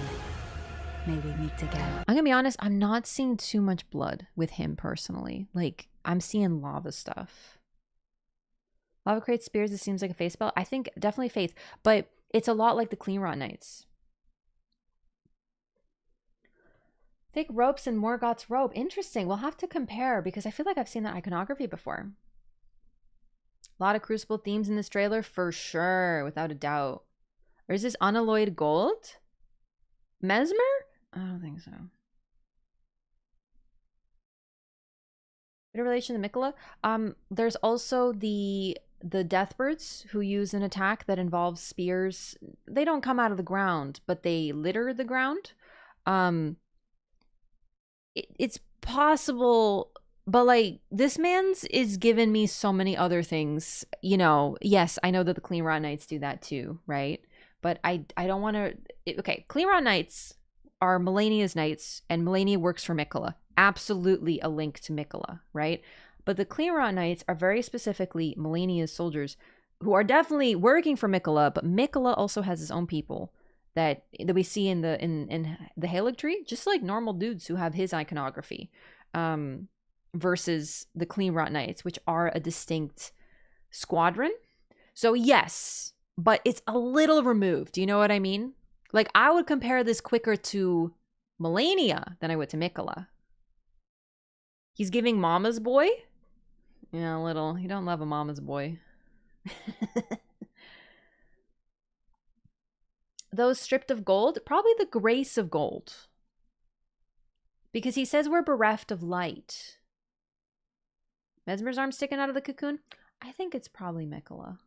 I think it's undoubtedly Mikola's arm. I think Mesmer's just really stretched. I think he'd just be looking like that to represent that he's starting to transform.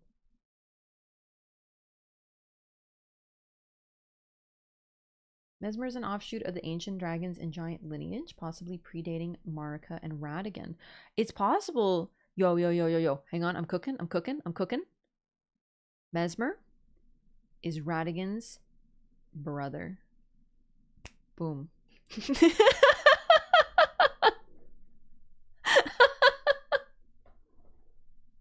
Like, maybe we get to find out why he's so pissed all the time. Uncle Mesmer, yes. Yo, what if, okay, for real though, Radigan is like part giant in some way, shape, or form. And so maybe the red hair is sort of like a deception. We're supposed to think, oh, maybe he's like Radigan's child. Nah, dude, he's Radigan's brother. Is Radigan's father?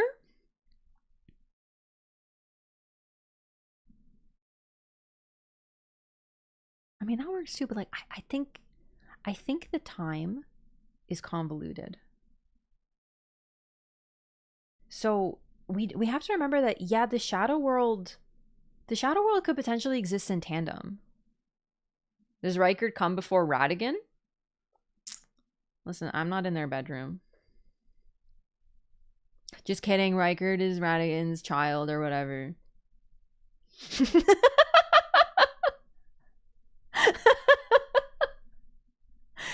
Could the red hair be a red herring? I hate that.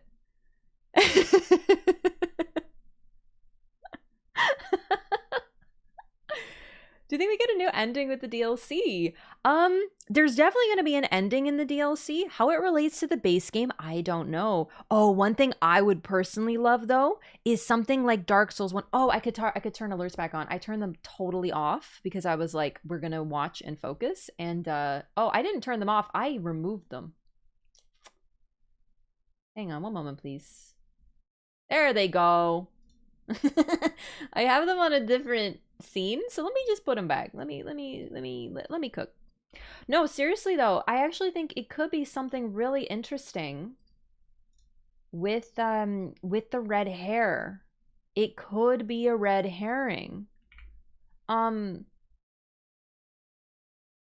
you so much everybody for being here. I've never streamed at freaking like 11 or 10 or whatever freaking time I started, and thank you so much for sharing this moment with me. This has been really exciting, like, in all seriousness. I don't have sound alerts. There they go. I don't have sound alerts here. No, they're there. Oh no, I'm just a goober. There we go. There we go. Right there. And then that, and beautiful. Okay. Nice. Other images on the website? I think we looked through all of them. Let me double check to make sure I didn't miss any. I forgot what I was talking about. Basically, whoa! Oh, no! Yes! Yes! Yes! Give me green. Give me... yes. Daddy. I love him.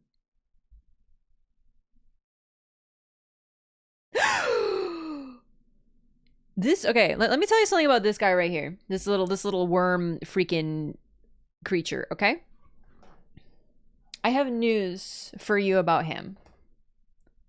This is either gonna be the cutest little friend on the planet, and he's just gonna go like woo, woo, woo, and kind of just like appear, or he's gonna be a nightmare for everybody. It's like one or the other. He's either gonna be like, haha, silly little guy, long boy, or he's gonna be everyone's worst terror.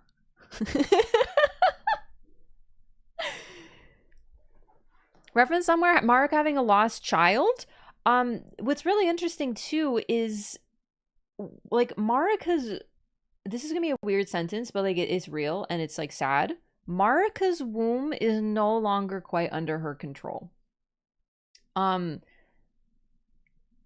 and Radigan had children that were cursed, that were kind of born of the fusion of Erebus. They're not even, we don't even know if they're traditionally children, Melania and Mikola. They're almost like extensions of the previous gen, right? Like Rykard,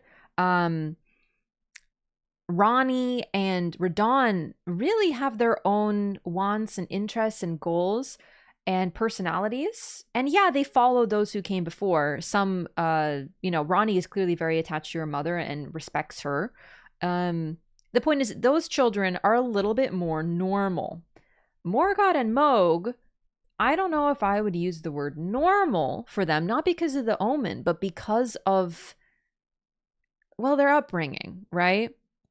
Godwyn, he's got his problems. Although, to be fair, he seems to be like the golden child. But look at Mikola and Melania, and you kind of realize it's like they took Radigan, Control-C, and then Control-V'd him, and then made him a girl, and that's Melania. In terms of personality, they're almost one-to-one.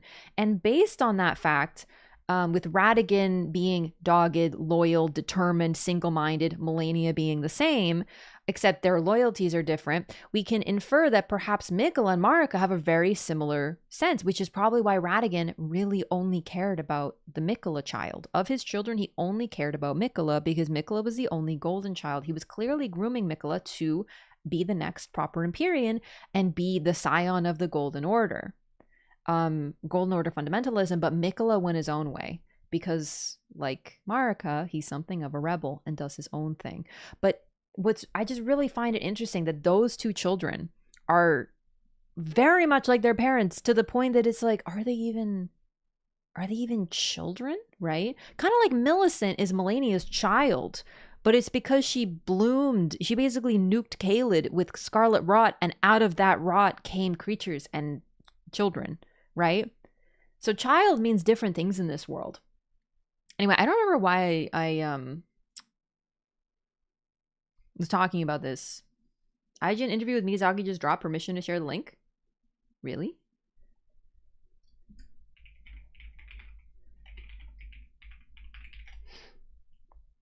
"37 minutes ago, I found it." It's him! Dude, I love this man so much. Does he not just perpetually have a look of boyish wonder? Like, seriously? I adore his face. Like, when I see his face, he's so freaking cute. He always looks like he's in wonder. We love this man. We dive into the Elden Ring DLC with Hidetaka Miyazaki. Bandai Namco, I'm going to read it. I'm going to read it for you. I know you guys can read. Bandai Namco surprised fans all over this morning with a trailer for the hotly anticipated follow-up DLC for Elden Ring, Shadow of the Erdtree. I was fortunate to not only catch an early glimpse of the trailer, which also confirmed the DLC's release date for June 21st, but also to sit down and talk with the man himself, Elden Ring director Hidetaka Miyazaki. Dude, Mitchell, I would literally want to sit next to you so that I could be close to Miyazaki's presence. Just kidding, I'm not that weird. Over the course of the interview, we discussed the details of Shadow of the Erdtree, some of Elden Ring's bolder choices, his thoughts on potentially taking a step back from the director role in the future, and the state of the industry and how it relates to From Software. Can you set the stage for us with Shadow of the Erdtree? Where is it taking place? And can you speak kind of generally regarding what the first story, or what the story is going to be about? First of all, the setting of Shadow of the Erdtree is a brand new land. It's a brand new map separate from the lands between. It is a land that is overshadowed by the particular shadow of the Erdtree as opposed to the Erdtree in the lands between. Overshadowed by the particular shadow of the Erdtree. Interesting. And it takes place again on an entirely separate physically separate map, so it will involve a warp of sorts to get there, expected.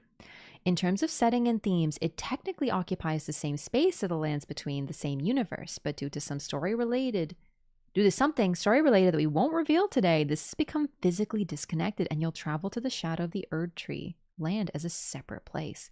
Fascinating. So this land of shadow itself is a place the player will visit to walk in the steps of Miquella. Miquella is a key part of the story this time, perhaps as guessed by many players who saw the art that was released previously. I'm a little heartbroken, but it's okay. It's okay, Miyazaki. You can mend my broken heart. You always have. You have from the get-go, from the first day I met you. Michael Zaki. That is in fact Miquella, and it is he who traveled to the land of shadow, and it's the players who will be tracing his path and following in his footsteps, trying to see what he's going to do there. Another axis of the story is Queen Marika and what she did in the land of shadow and what led Miquella to follow her there. Okay, listen. I feel a little vindicated. I've been talking about Marika incessantly, and everyone's been like, who's Marika? Who's Marika? We don't care about Marika. Yeah, Miquella is only there because she was there. What did I freaking tell you? What did I tell you? Vindication! I actually feel truly vindicated. Like, I'm actually, like, literally, everyone who's like, Queen Marika, who? We don't care about her. Dude, we're literally following in her footsteps. We're following Miquella to follow in her footsteps. And it's really interesting because this creates a really cool parallel because Marika chose to... We don't know what she did in the Shadow World, but in the base world, she did this really interesting thing where she kind of goofed up the entire world and then was like, oh no, I shouldn't have done that. And then she tried to reverse it, right? I know a lot of people are leaning toward this whole like Miquella is Griffith thing, and that's totally possible. We know Miyazaki loves Burke and nuts from Burke and Griffey. So that's like highly potential. So it could be a really interesting thing if upon following in his mother's footsteps, Miquella decides to go bad or something. I really think it'd be interesting if we see like semblances of Miquella in some way, shape, or form. I mean, that's obviously going to happen. I just hope it's going to be a little more esoteric. I would be, if everything's revealed, that would be a little disappointing, right? Because we want more questions, but so far we have tons. Same place, different place. Different place, though. Different place. Same place as Marika, but different from the lands between. Miquella's coming to undo her sins. I mean, he left behind the main world. He seems to have wanted to help people. They confirmed the entry! Oh, that's gonna be late game, chat. Huh. I'm a little disappointed. I was hoping it'd be earlier. It's okay. We trust Miyazaki. We trust FromSoft. They've never let us down. I'm more comforting myself now. I'm very excited. Like, I'm like 125% excited. But a part of me is a little bummed, man. Like, I was really hoping they do something a little more wacky. But that's okay. That just means there's more room for wacky. There's time. Don't panic. I'm not panicking. You're panicking. You know? Okay. Speaking of this new land that we're traveling to, how is it structured? Is it structured in very much the same way as the lands between, where there are legacy dungeons and minor dungeons? Can you describe a little bit about how the world is going to be compared to the base game? Yes, we think players can expect a similar experience to what they had with the base game. This is going to be structured in a similar way, as you said, with open field maps, with large-scale legacy dungeons, and with small to medium-scale legacies as well. So we hope players will enjoy the same sense of scale and sense of adventure throughout the structure. Can you approximate the size of the world compared to the world in the base game? It's hard to answer without giving too much and to a high degree of accuracy, but if you think in terms of scale or size, it's probably comparable, if not larger, than the area of Limgrave from the base game. Huh, it's a little smaller than I thought, actually. But that's still huge.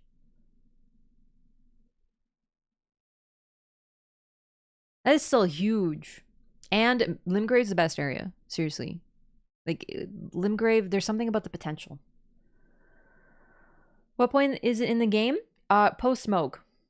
Is he including Weeping Peninsula, though? I think, yeah. So you mentioned Mikola earlier, and that's a character I know fans have had a lot of questions about. Is there anything specifically you can tell us about the role this character will play in the DLC? And I know the trailer opens with a shot of Mohg's boss arena with the hand hanging out of the cocoon. Will we learn about what Mohg did to him? Yes, the cocoon and the arm you saw at the beginning of the trailer, this is actually the point of entry to the Land of Shadow, where the players will enter to the DLC area. And this does have some relation to Mikola, and Mikola has, as we said, traveled to the Land of Shadow. He does have some motive and some objective there, which we don't want to give away too much, but essentially the player will be following in those footsteps in the same way that they followed the blessings from the Grace, the sites of grace and the lands between. They'll be following in Mikola's footsteps, and these will guide them to the Lands of Shadow and reveal that motivation to them. Bro, are we literally going to see tiny child barefooted footsteps? And just like follow them? Of course we're following footsteps in a Miyazaki video game. Limgrave is ridiculously packed with content. Yeah, it's huge. It's very dense. And of course, the player is not the only one who is curious about Mikola. There are several characters in the world and NPCs who have been following Mikola as well. And the player will encounter them on their journey in the Land of Shadow, and they will make new friends and enemies, we hope. Ooh. There were a lot of striking bosses and enemies that were revealed in this trailer, and I was wondering if we could just go through a handful of them one by one. And you can either explain who or what they are, tell us an anecdote about their design, or anything you want. I'm going to do my best to describe them because I don't know the names. First off, there's a giant basket of flaming kindling. Okay, so this giant basket of flame, as you so eloquently put it, Mitchell, was a terrible weapon you used in a war that occurred in the Land of Shadow, basically. Wow. So again, without saying too much, we can't give away the name just yet officially, but yes, it was a really gruesome weapon that was used. And the kindling that you see is actually the remains of bodies that were put in there to burn. So there's that friendly fellow. I love this man. There's an absolutely terrifying worm with arms that eats people whole. It's hard to talk about some of these enemies without spoiling anything. Hopefully you understand, but there is a significant connection between these enemies, the way they are, and the Land of Shadow. You know what? Listen, you guys are going to be like, oh my God, Raph, not again. But can we just talk about how this is like totally Dark Souls 2? Because Dark Souls 2 is about how when light grows, so will the shadow that it casts, right? Like the largest lights cast the grandest shadows. That is like the hugest lore of Dark Souls 2. When one strengthens, so must the other. And if the Erd Tree had this great age of plenty, there must be a counterbalance. Right there, baby. The Land of Shadow, a land of... To be opposed to the Land of Shadow, there must be a Land of Light. That's so neat. Also, not actually apologizing. This is just Dark Souls 2 1-to-1. Sorry. I'm not apologizing. Sorry. I'm Canadian. Okay, I'm just going to skip the last one if it's okay, but what can you tell me about the man in red with snakes and flames is kind of like the focal point of this DLC trailer? Yes, we can speak to this character a little bit. This is, as you say, a key figure of the DLC. We believe he will be officially revealed to be Mesmer by the time the trailer goes live. And yes, he's a key figure in the DLC, and he again has the important element of shadow to him, which is a key theme throughout the DLC as well. As you may have seen at the end of the trailer, there was this piece of key art where it shows Mesmer sat in this throne-like chair, and people who've played the game may recognize his throne to be one of those from the boss room where you battle Morgoth. I didn't freaking notice, dude. I was so focused on him and his pretty face.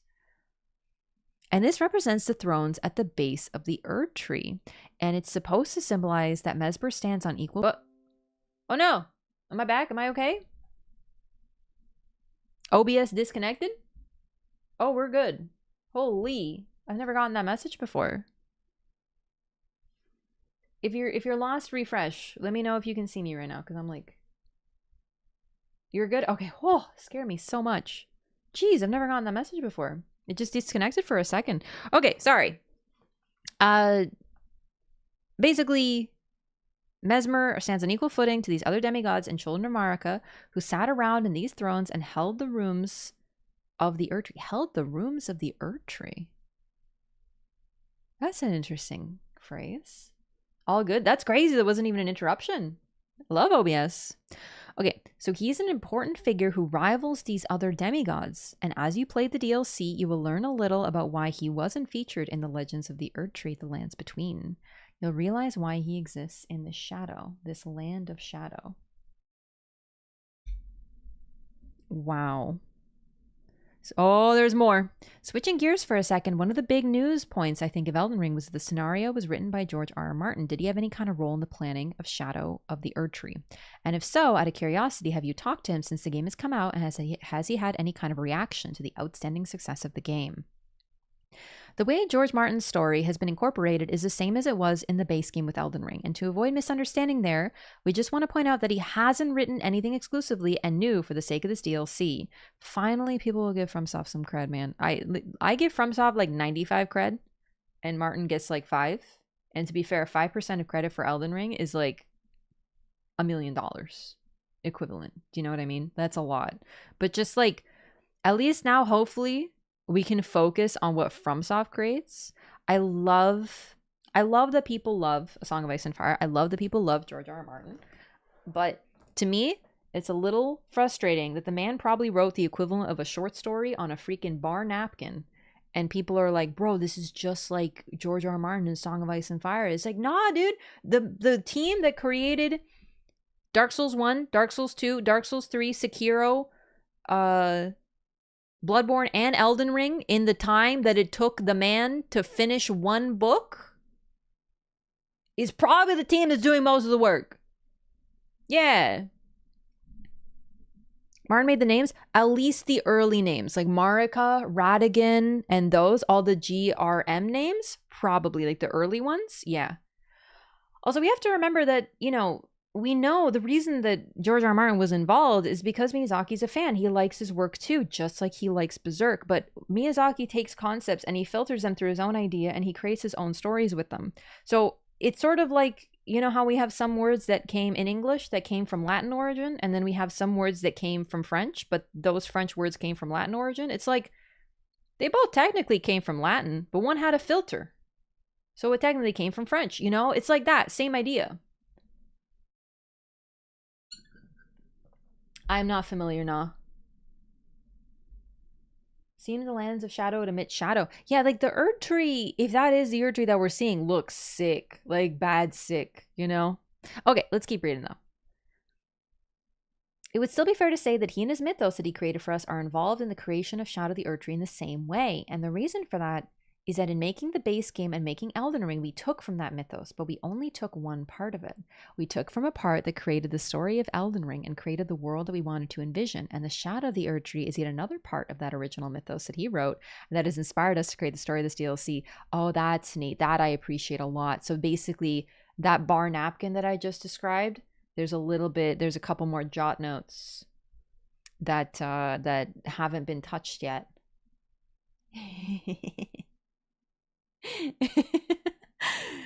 As for your second question, Mr. Martin and I have at least exchanged emails since the release of Elden Ring, but unfortunately we haven't been able to meet and speak in person. It's something I've wanted to do since the release and talk to him again and share in our joy for the game, hopefully, but unfortunately he's just been so busy that we haven't had that chance yet, but I'll keep looking for an opportunity. It's been 2 years since Elden Ring has launched, and much of the hardcore audience have already found the best gear. They fought the hardest bosses, and they're at such high levels that I imagine it must be difficult to come up with content that can provide a challenge for those hardcore fans without making it too hard for some of the more casual Elden Ring players. So with all that said, how do you approach difficulty with a DLC such as this? Our general approach to difficulty has of course not changed to Elden Ring.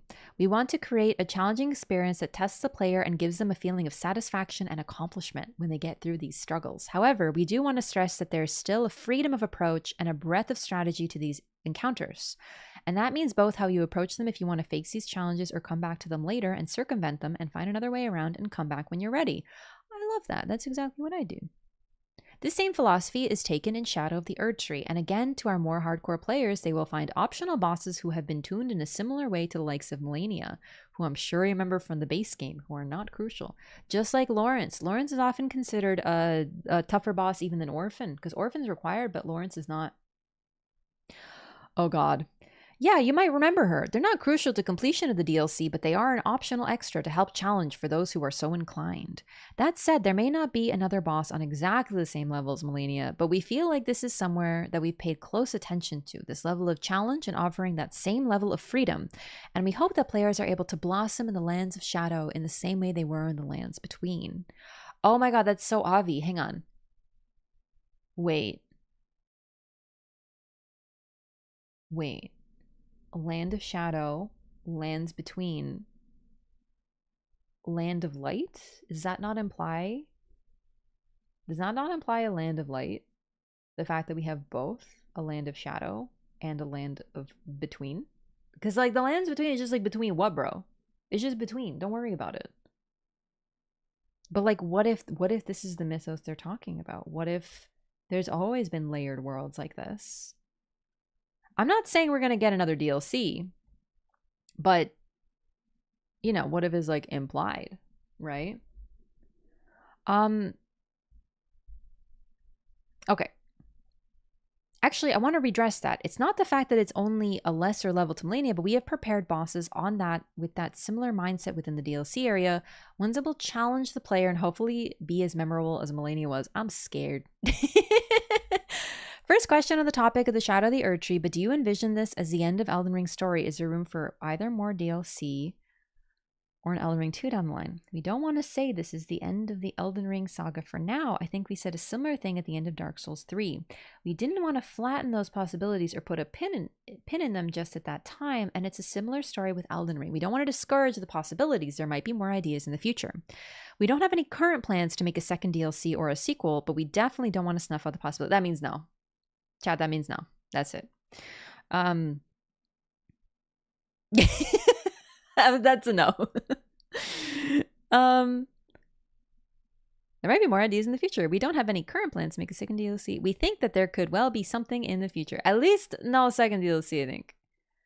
Lastly, the state of the game industry right now is pretty rough. A lot of layoffs, studio closures. They putting a 3-phase Millennia in the DLC wraps. This is what's in the interview with the Japanese media. When it comes to the volume of DLC, it is clearly larger than the DLC for Dark Souls series or Bloodborne. Yeah, but to be fair, when you take an open world, it's always going to be bigger. Now, I trust FromSoft. Trust me. I know I trust them. But of course it's going to be bigger. It's like the most obvious response ever because it's an open world. You literally take Limgrave and toss it into the world and move a couple dungeons around. It's always going to be bigger than any DLC we've received, but that's still, you know, to your weight and open world design, this DLC was going to be more in line with the full expansion. Definitely, yeah.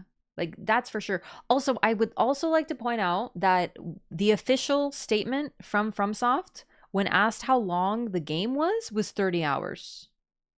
When Elden Ring was coming out, how long is the game? About how long is the game? Oh, about 30 hours. Man, you remember that? Pepperidge Farm remembers. I sure do. So there's a little bit of that. Are we getting episode 57 today? Episode 57 of the Elden Ring First Playthrough will be going live in 3 minutes. So, yeah, I'll link you to that so you can watch it live when it's ready. No, but I mean, I guess what they were calculating is if you literally follow the grace and mainline, about 30 hours to beat the game, yeah. If you don't do anything optional, if you just straight, it could probably be done in 30 hours. Because that means no Melania, no side bosses, no dungeons, just, you know? Either way, I'm pleased. I apologize, I forgot who said it earlier, but they were right. The dude in the picture and the tarnished pulling the sword out of their head are the same person. Please make yourself known, whoever said it. You were so right. Yeah, I don't know. I didn't see that.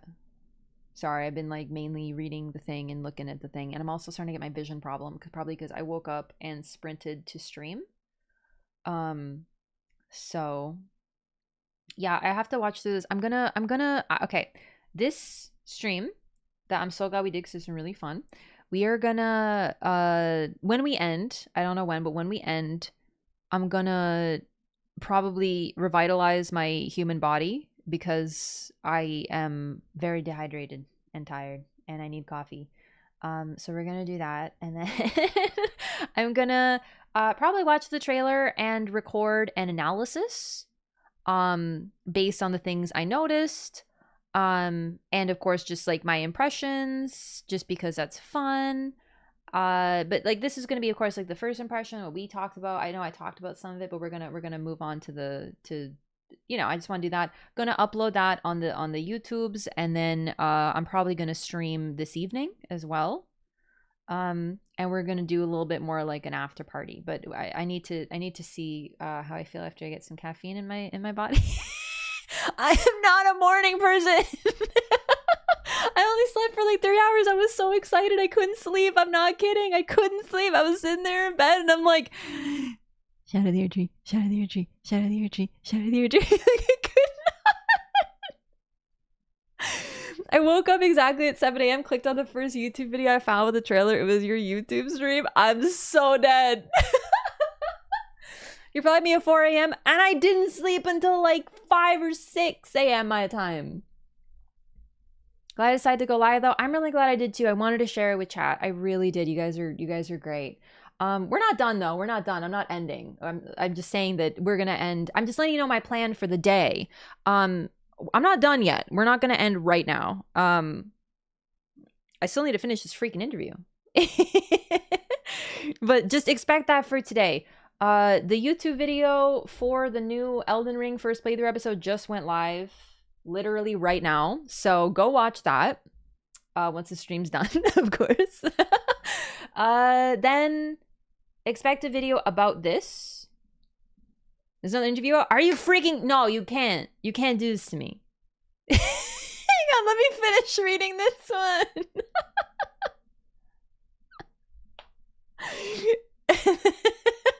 So, trailer breakdown and analysis. And there's another trailer out. Ah, man. Hang on 1 second. I want to talk to Miyazaki. Okay.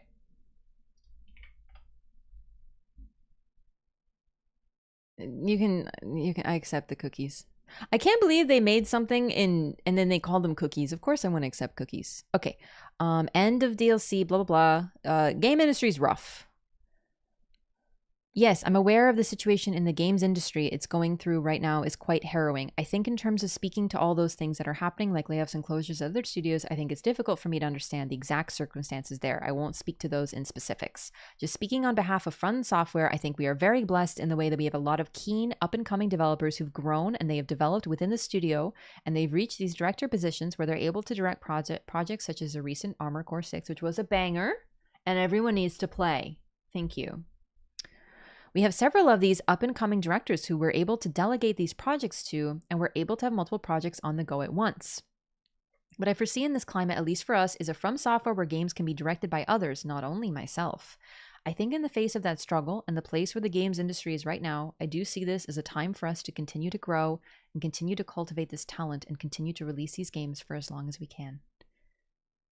Beautiful corporate answers. What a hero. We love you, Miyazaki. We love you, Michael Zaki. We love you. We love you. We love you. What is this? Trailer. Freaking 500 billion squeezed in ads. What is this? Gosh darn. Like it's like pushing off the text over and then there's a freaking auto playing video. Gosh darn it, Eurogamer. I don't even know where to read. Okay.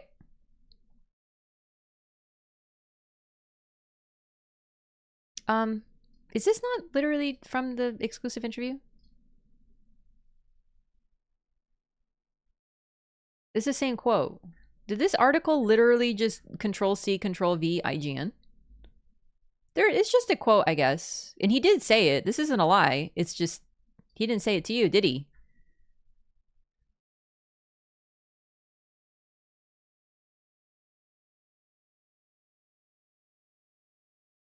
DLC began to form around the end of Elden Ring's development as there were remaining ideas that were clearly not going to fit in and would make more sense as DLC. Development then began around the time updates and patches for the base game had begun to settle down. Largest expansion date in terms of overall volume. This is basically the same article. Something larger even than Limgrave in the base game. Is that the same quote?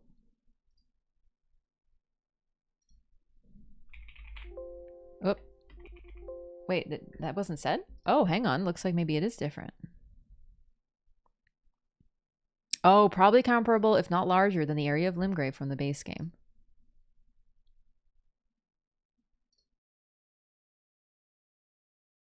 I wonder if this is translated, because this quote isn't accurate, because this looks like it's directly, what do you call it, when you type exactly what someone says? Because even some of his this is what's that term when you call it, when you write, oh my god, I literally used this word yesterday, when you type exactly what someone says, that is not transliteration, not copy paste. When you type exactly what someone says, there's a I think it starts with a T. I'm having a moment. Transcribe. Thank you. Transcribe.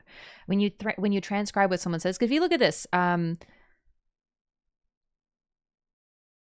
like, this is a very clean interview. He's a very eloquent speaker. It's just, you know, yes, we can speak to this character a little bit. This is as you say, a key figure. Like this is as you say, a key figure. This is a sign of transcribing, because this is how people talk. When you're speaking an interview, you say things like, this is as you say, a key figure of the DLC. But if you were writing grammatically, you'd say, this is as you say, key figure of the DLC, right?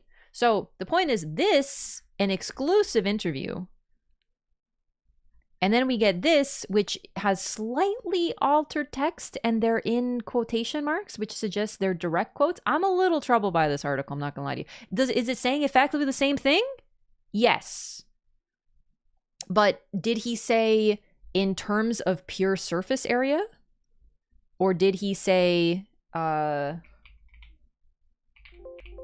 I know he said scope. Am I gaslighting myself again? Where was it where he talked about the size? Scale, not scope. If you think in terms of scale or size, it's probably comparable, if not larger, than the area of Limgrave. So there's a difference between, in terms of pure, you know what I mean? Zero Gamer, what do you expect? Bro, I don't go to this website. I don't know what the hell this is. Listen, I know we give IGN some nonsense. I've definitely been someone who's been like, oh, IGN, they're being silly. But I do genuinely believe they're capable of good work, and this is a sign of this. This is just a straight up IGN interview with just transcription. We get to see Miyazaki's own words. You know how blessed I am? I don't trust this. Yeah, I'm good. Thanks. Rare IGNW? They're actually, it's not that rare. They have their goof ups. They do. They have some stuff, but generally I've read a lot of stuff. As much as I've seen their PvP Elden Ring PvP guide videos and I've memed on them, I've also seen like articles like this that are just straight up well transcribed, give you the information, and articles that are actually pretty well researched with well written quotes. You know, they like, IGN does some good work. Look at this. This is good work. It's very simple. It's a freaking interview with the man himself. It's easy. Love it. IGN does some of the best reporting in the games industry right now. I've seen some really good stuff from them. Don't understand why people hate games media like it's 2015 still. Some of it comes from the fact that okay, so IGN has had some bad press because of the fact that, for example, they review Yes, is freaking potato today. Goodness me. Yeah, it was my internet. I'm not normally active like at this time. Yeah, they reviewed a remake of the game Pokemon Alpha Sapphire Omega Ruby as 7 out of 10 too much water. That is nonsensical. The initial game was based very much on water. There is a lot of water, but it's also a remake. They can't just cut out the water. That was nonsense, right? Also, the big one that I saw was they reviewed Nier Automata without getting all the endings, and they were like, it was okay. I don't know what people were on about. Anyway, I beat it, and like it was pretty good, but it was kind of short. And then the thing about Nier, you got to play it through 3 times to get like all the stuff, right? So, you know, I'm not saying they're perfect, but you have to remember that it's the people that are doing it. Like, my new best friend, Mitchell Saltzman, is clearly not the same dude who did that, yeah? You know? Also, I kind of have this, like, theory that some of their stuff is intentionally bad because people talk about it. Do you know what I mean? Hate clicks are still clicks, chat. Them saying that the plank shield or whatever it's called, not the plank shield, the wooden shield in Bloodborne is a great weapon. People still talk about it. People still link to that article. People read it, right? So anyway, IGN gave Fallout 4 a 9.5 out of 10 at release. I don't know how much they played, but I'm gonna be honest with you. If it was anywhere between 10 to 20 hours, I could actually believe that they believed it was 9.5 out of 10. My first few hours of Fallout 4 were full of wonder. It just fell off really hard. Personally. First thing I ever heard of IGN was the Bloodborne Wooden Shield article. Yeah, you know, like, I don't know. It's just, like, I agree games media has its issues, just like game dev, you know? We talk about, wow, I love this game, but also the poor devs had to crunch and they weren't paid enough and, you know, they're mistreated in the industry because of their passion. Like, it's the same problems with that.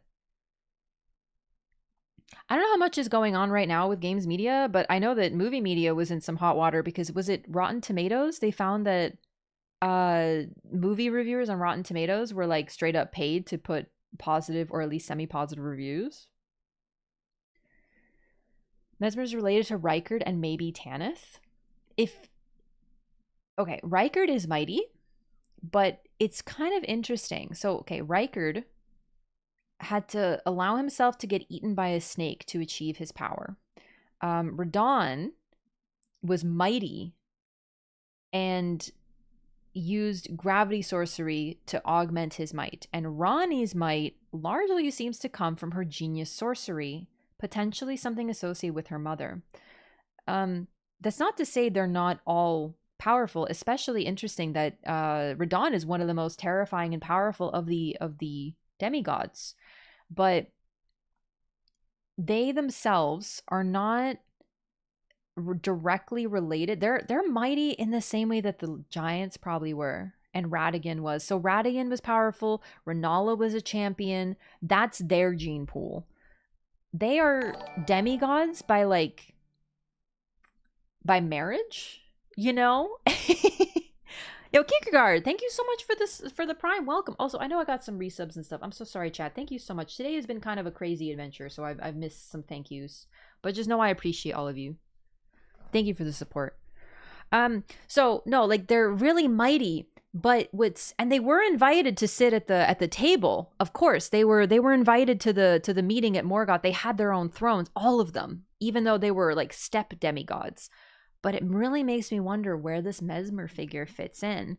I wonder if he's sort of like a Filianor, where Gwyn effectively sacrificed one of his children to a certain fate to keep something from happening. That's effectively Filianor's role. Filianor was just like put there to sleep and hold on to this freaking rock so that time stops or freaking something. Man, I don't know what's going on with Filianor and Dark Souls 3. I still have so many questions. It's some angel's egg nonsense. Elden Rings Bly the Millennium limited edition sold out immediately. Were those new? I saw those a while ago, unless it's a different brand. Anyway, yeah. Sorry, what was I talking about? Oh, Mesmer. I wonder if Mesmer is gonna be like a forgotten or sacrificed child in some way, shape, or form, right? We know that Marika, I don't know, it might not be Marika. It could be the Formless Mother, you know? I'm really not getting much Formless Mother from him personally. I'm getting big Rykard vibes. But then again, what if Rykard... Okay. Oh my god. Oh my god, I'm cooking. Okay. Let's think about this. Okay. So, Ranni, despite taking her own path, definitely follows in her mother's footsteps. Her mother is of the previous generation, and she's sort of, not in terms of her goal, but she is a mighty sorcerer.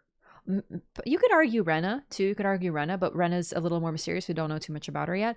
But the whole moon sorcery, having a signature moon spell, big associations with the moon, that's Ranni, right? Radon was a huge fan of Godfrey and wanted to be just like him. And that's something that, you know, that's his idol from the previous generation, right? Who is Rykard following? Maybe nobody. Maybe he took his own path, but what if he's following someone else from potentially the previous generation? Because everyone else is, you know, doing something like this. Is this theorizing time? Basically. Yeah, I don't know. I'm just like giving my thoughts. Mesmer's Melena's son from the Glomide Queen days.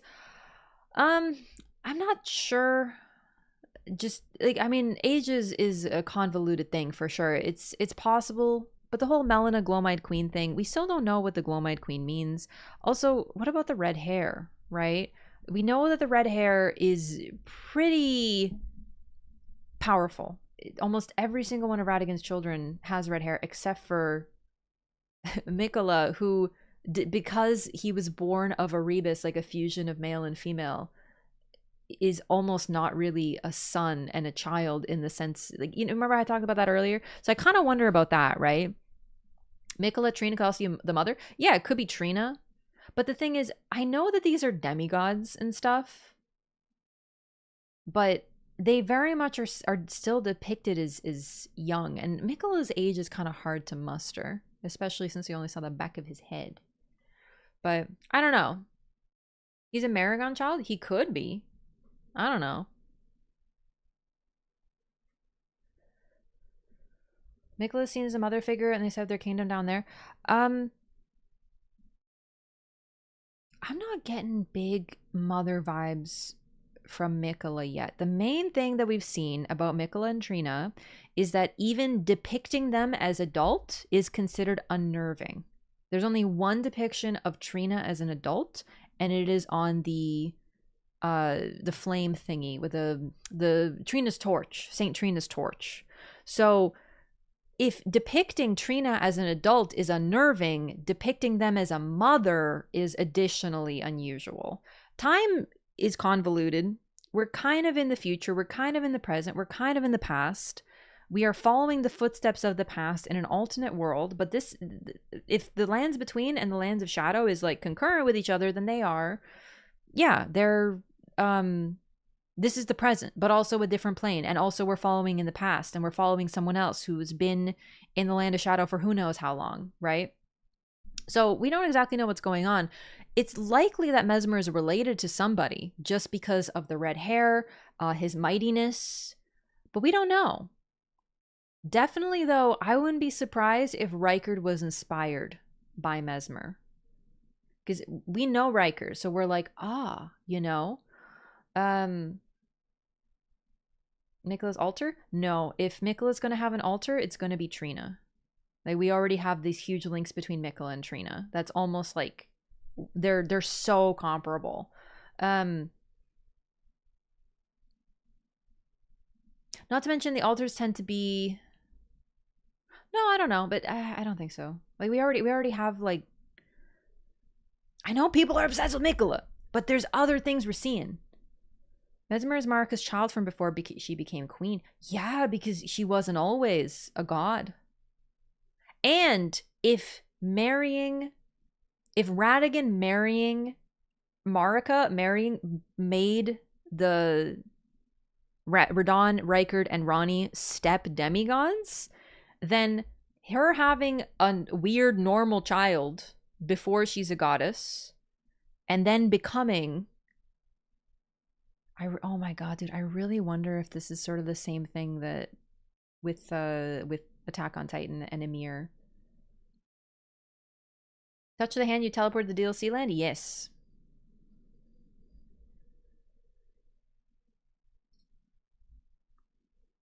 I want to get a good still. This is my favorite. Is that a Roderica? Or is it just an NPC who looks... I mean, it could. I think it's supposed to be the player character. But that looks way too much like Roderica for me. Also, this gorgeous lion statue in the background. This, I'm going to be a user of this. It is Faith, too. You can see she's using, like, a Faith seal. Makes sense. I wonder if it's Faith Int, though, right? Because that would be very Mikola. Roderica had the red hood? Yeah, but she takes it off and she leaves it. So if this is Roderica, then perhaps she goes on another journey. And she dons the blue hood to symbolize her change. The face, though, even the profile is given Roderica. I'm not saying it's her. It's Potterica, her sister. Don't be silly. It's clearly Moderica, her sister. There's no names that start with P in this game. It's got to be M or G or R. So it's Goderica. Goderica. Bro, what if Roderica is also a Marika child?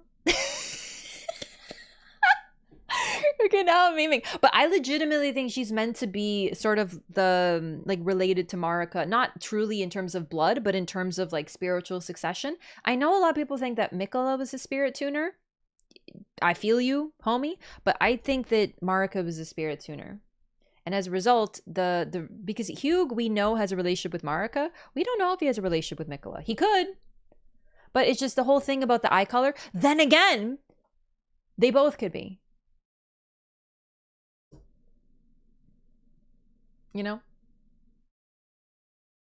Base game launch trailer, player character. The face, though. Marika, the mother of all Rikas. Yeah, I did notice also Roderica, Marika. You know, I know it's pronounced differently, but like the ending's the same. It's pretty interesting. So, was it Renala with her summons spirit tuner? It could also be Renala, but it's just when it comes to the story that we encounter in the game, Renala is largely sort of an anomaly. Her role, unfortunately, despite the fact that she's such a mighty character, is largely relegated to just being the mother of some of our favorites.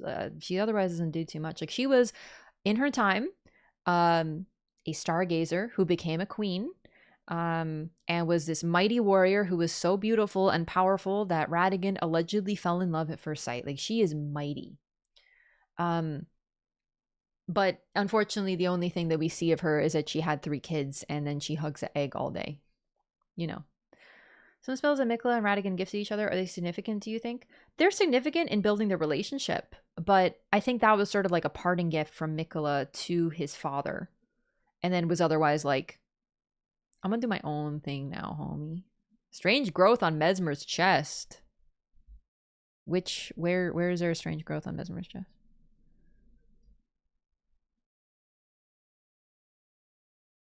I do see some bare chest on this man, though, for real, let me tell you.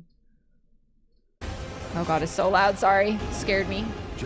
Also, can we talk about, is this a freaking rune bear? But it's got red. Is this a red bear of Radigan? Because it looks like a dragon roar, but it's a bear roar. Don't think I missed this. I seen this. Look, there, it's just a floating head in the middle of nowhere. Yeah, that's you casting that. Don't think I missed this. I notice you, senpai. Just what kind? It's a red freaking armor bear. It's got a horn.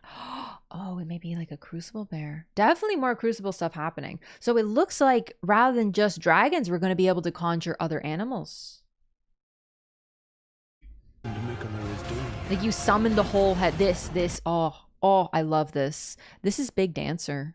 Dancer of the Boreal Valley, Dark Souls 3. Look at this location too. I'm obsessed. Just what kind Mikola is doing. Don't look too long. Don't look too long. You're gonna spoil your eyes, and you're never gonna be able to perceive beauty in your life. I'm gonna cry. I want to cry. It's so glorious. Those stripped of Ah, this is the guy in the painting. Yeah, I was so focused on the horn that was stabbed in his head that I didn't otherwise notice that he was... Oh my god. Oh my god, he's a centipede. Look. Demon Souls.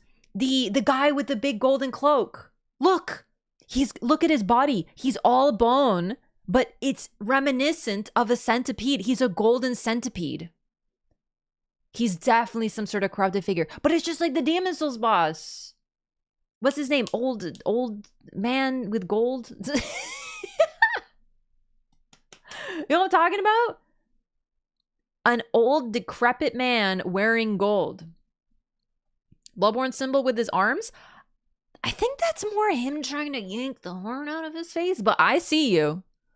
Old Goldman, yeah! False King, Golden Usurper, thank you. Thank you. It's the PvP fight. What if it's a PvP fight? No, but the Golden Oh my god! Oh my god, the Golden Centipede is in this game used as a fetish by hunters of those who live in death. Do you think this guy is the reason? Oh my god. Maybe this is why they keep these golden centipedes, is because of this freaking dork. It's gotta be this. Oh my god! Where's the gold head wrap? Real nerds will know that initially it was worn as a cloak before it became a head wrap. So take that. The race of gold shadow me death. Okay, what do you mean about chest growth? Show me that chest, baby. It's not a good still. Come now. Is that... I just see armor. I just see armor. He's just like really like a JoJo's Bizarre Adventure character, but like more gaunt and less buff. He's like a later generation JoJo's Bizarre Adventure character. Yeah, I think it's just snakeskin armor. One frame later. I think that's just his pecs. Scrawny? He's not scrawny, he's lean. It's just ribs, but also pecs. Ribs and pecs. Armor or worm scales? Armor that is worm scales. But it could also be... It could also... You're right. It could be fused. Svelte. Yeah. He has old man strength? You looking at this twink-ass MFer? Who's 8 feet tall and lifts up a whole-ass human being by the face with one arm over his head? You're gonna call him old man? I like the Drake armor a bit. It's supposed to, for sure. What's behind the mask? What mask? Touch the withered arm. Is that Mickle arm? Yes, confirmed. Snake twink for the ones who missed out with Raya. Okay, I'm cooking. Cooking a little. Not sure. This guy's wearing a mask? That's just his face. He's cute. No, he's not wearing a mask. And travel to the realm. No, he's not wearing a mask. He's handsome. I will not be far behind. I have noticed a lot of masks, so let me tell you. May we meet again. Alright, I don't remember when in the trailer you see his face. I'm gonna lower the volume a bit. Listen, it's very hype, but like my ears are dying. I need to sleep at some point in the future. Okay, show me my new best friend. Show me my new... Was that the start? No. No. No. This... Okay, listen, this shit right here. This is my favorite part of the song, A. And B, this is King Fritz and Amir. This is King Fritz and fucking Amir from Attack on Titan. Now, there's also a weird creature that looks like the Elden Beast in Attack on Titan. So, like, I don't know if both FromSoft and the author of Attack on Titan are inspired by the same thing. I don't have a timeline for when Attack on Titan finished. So I don't know if they could have co-inspired each other. This has been in dev for a while, but I'm really wondering, because this is eerie. Even this image. The class with the old man's cloak. Yeah, no, definitely. This is the old man who's pulling the thing, who's like a centipede guy now, who's a golden centipede. 100%. Yeah, no, that's inarguable now. But I'm just looking at this and I'm seeing. Does anyone here know Attack on Titan? Are we done Attack on Titan? Can I talk about this? Like, if you don't know Attack on Titan, I'm sorry, but also spoilers. So if you want to watch Attack on Titan or read it or whatever, just like be aware for the next minute. One of the main plots of Attack on Titan is that there is basically a little girl runs off because her people are getting killed by a big old mean king, and she has an encounter with an unknown being of some kind. By the way, this little girl is like blonde AF as well, and we never see her face. It looks a lot like this. And she has an encounter with this strange centipede eldritch being, and she gets freaking superpowers. And we get to see some of the story sort of shown in like flashbacks, and the faces are never super depicted, but eventually that little girl grows into a woman who marries the evil king who killed her people. It's very much like Stockholm syndrome stuff going on here, but also has children with him so that they can try to pass on her superpower. And I swear this still is exactly something that I've seen in fucking Attack on Titan. It was abuse to another level. Yeah, it's like Stockholm syndrome and abuse, and it's horrific. It's frankly horrific. But I look at this and I wonder. Because when I saw the character, the girl Emir, encountering this being, I was like, holy shit, do you think this is what happened with Marika? Do you think this is how she encountered this being? Attack on Titan finished at April 9th, 2021. That's really interesting then. Because that was Elden Ring came out first. Wait, no, hang on. No, Elden Ring came out a year later. But they were in development for a while. I just wonder if they weren't both inspired by the same thing. Still, the similarities were eerie. Emir? Yeah, when I look at this, all I can see is Emir from Attack on Titan. They both Berserk inspired? I don't know enough about Berserk. Maybe there's some Berserk here I'm missing. Like I've talked about, I don't want to talk about not Attack on Titan. Berserk. It's too fucked up for me.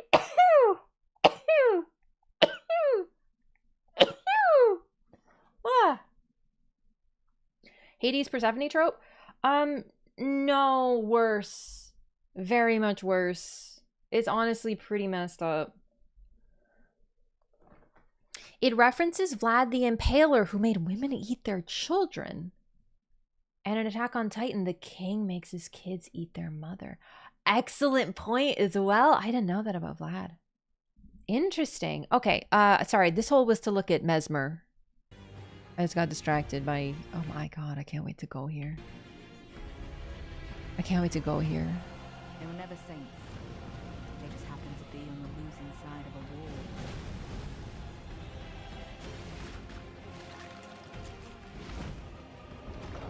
Sudasak's human form?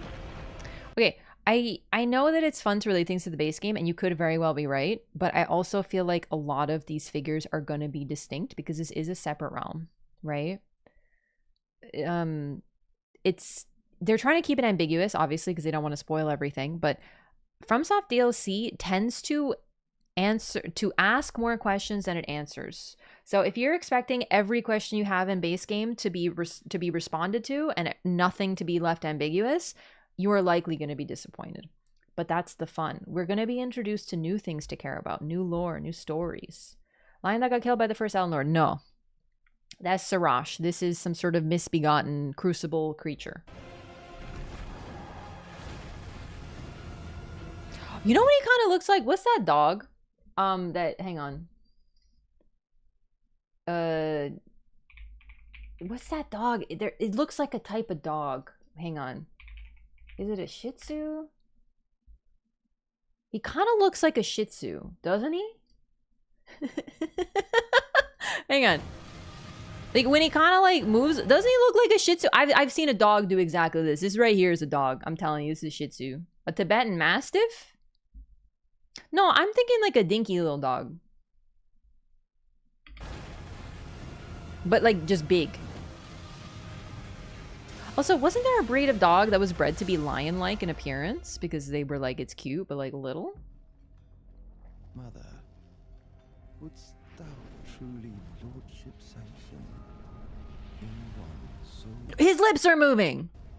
bereft No, that's not a mask. sanction Look, watch this. Look right there. in one so His freaking lips are moving. It's not a mask.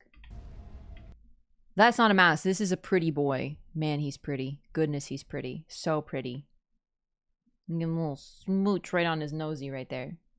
Is it a Briar sorcery?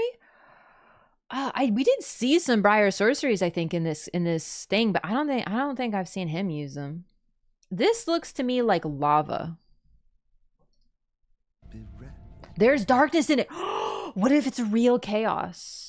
You know, like the Dark Souls brand of chaos. What if they introduce chaos? Because what chaos is is flame, which is life-giving, mixed with the dark, which is basically about endless growth. And they created the chaos flame. Oh my god, what if they actually bring in something like chaos? Because that would track with extreme heresy and being bereft of light. Maybe he's bitter because he's like angry that we could be a lord when they're bereft of light, you know? Because he uses light, but it's like dark, you know? Erdtree is a beta chaos pog. Exactly.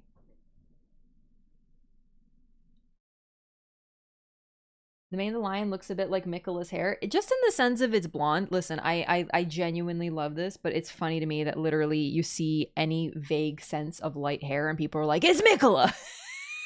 Like, we're literally seeing like a giant dog with horns and 2 jaws, and we're like, Mikkola?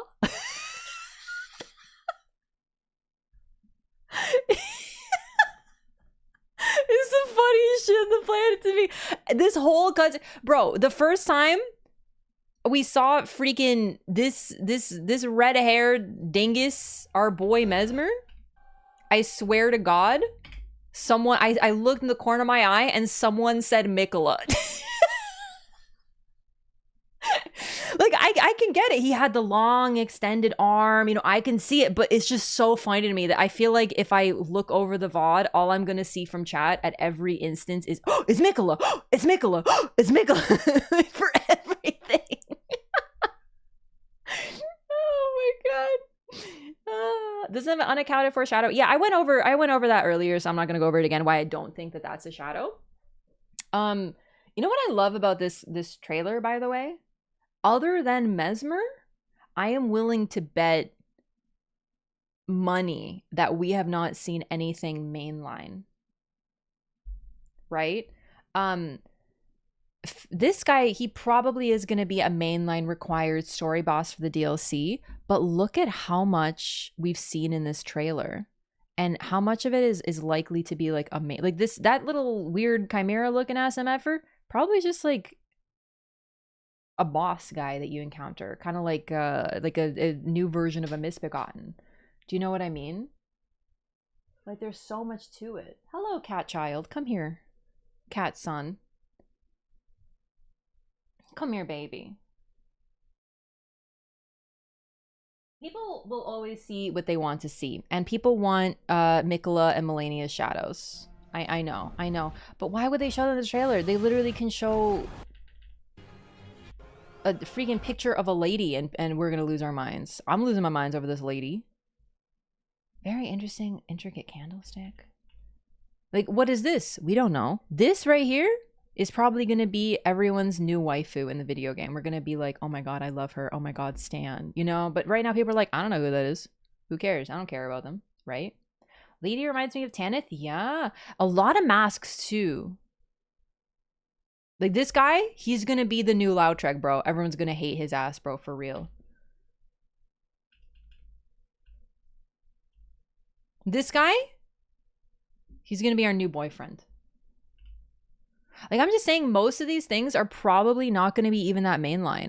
Can we talk about how this thing has faces on it? Do you see how it has multiple mouths on it, by the way? Yikes. Is this a prequel or a sequel? Yes.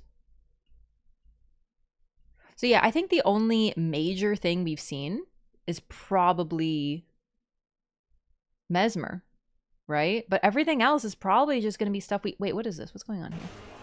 Oh, cool. There's like a cloak over there. This looks like a Nokron thing. Or it could just be a shawl on a building. Okay. Godskin snake. Ew.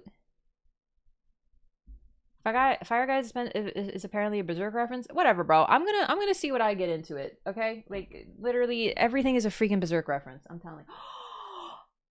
Marlo is using his bed.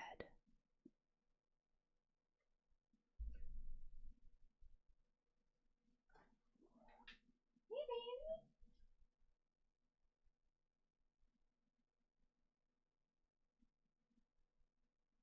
All right. Cat owners, you will understand the pain of getting your cat a bed and they don't use it. I've been using the bed that I got him as a foot pillow for like a year because he has zero interest in it. So I was like, you know what? I'm just gonna let him have it. Or I'm just gonna keep it. I'm keeping it. I got it on sale. But he's using it finally after like a year. Mesmer is not the final boss or the main character of this DLC. He's probably early, because look at Artorias of the Abyss. He had a whole DLC named after him, and he's a very early game boss. He was pivotal to the story. I think if this is going to be similar, Mesmer's going to be important. But how important, we don't know. I think he's going to be like a low level of importance. Yeah, you know what we're talking about. It's going to be like Godric, only the start. Probably, I don't know if he's super early. I would guess he's going to be early to mid boss. Yeah. Did you pre-order? I probably will. I've been streaming since the trailer happened. Yeah, it's only a 3-minute trailer. It's only a 3-minute trailer. The 30 is wait. I wish it was 30 minutes. Statue like Melanius, maybe somewhere in the middle. The thing about the DLCs is going to be shorter. Melania is an optional side boss, so it's going to be a little different, but definitely if there's like a whole statue, I want a statue, dude. I love his design. I'm hooked on his design. I don't even normally like statues. His armor is going to come with the snakes. Oh, I hope so. That'd be so cool. I love that.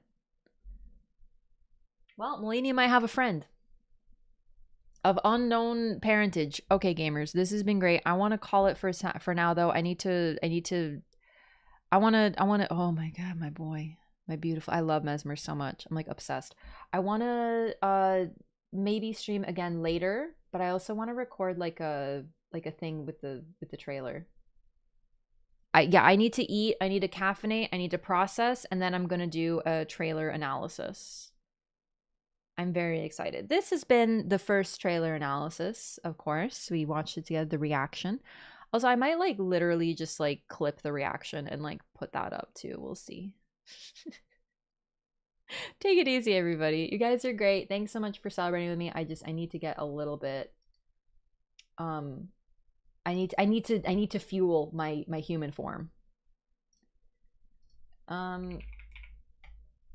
Yeah, I'm just gonna end. Thanks so much, everybody, once again. I will definitely be uploading something else today, but in the meantime, go watch my Elden Ring first playthrough. What better time to remind yourself of what happened in the base game of Elden Ring than right now, when the DLC is coming June 21st. Oh my God. Okay, so March, April, May, June. That's 4 months. Oh my God. I can't wait. I can't wait for everything they're going to cook for us. Seriously. I will wait a long time for a good meal. Happy Elden Ring DLC reveal day. Thanks so much for celebrating with me, everybody, once again. There'll be more today, though, for sure. Just, I don't know if I'll stream. We'll see. We'll play it by ear. This is an exciting day. I need some coffee, though. 4 months also gives you plenty of time for the marathon. Yes! Oh, that's the other thing. We are going to be doing a FromSoft Loreathon. I'm going to be playing through all of the modern FromSoft games. Demon's Souls, Dark Souls 1 to 3, Bloodborne, Sekiro, all of them, in preparation for the DLC. Initially, it was just going to be to celebrate the 2nd year anniversary, but now it's going to be for DLC prep. So if you haven't played those games, you're unfamiliar, you're curious, we're going to go through all of them. It's going to be lore-centric, focused on, you know, story, probably thorough too. I like to do all bosses, things like that. It's going to be like a great refresher for me and for folks in chat. It's going to be fun. Yeah, it's going to be the Loreathon. I'm going to start it soon. I was planning on the 25th of February due to the anniversary, but we'll see. Keep an eye on social media, Discord, Twitter, YouTube, all that, because I'm going to be sharing some stuff for that. There'll be dates and everything. I'm really excited. Which order? I am debating Bloodborne first, because that was my first game, so it's kind of like a callback. Also, people are very excited for Bloodborne. I'm so happy to see it. I posted all over to be like, you know, to gauge interest. And so many people were like, I want to see Bloodborne, Bloodborne, Bloodborne, Bloodborne. All of them. But Bloodborne was the highlight that makes me really happy. So I'm not sure. Either Demon Souls or Bloodborne first. But yeah, look forward to that because I sure am. So this is a good time to be a FromSoft gamer. Oh my God, I can't wait. All right, everybody. I will see you probably later today. And look forward to my trailer analysis. That's going to be up as soon as I make it. Take it easy, everybody, okay? See you next time. Bye-bye.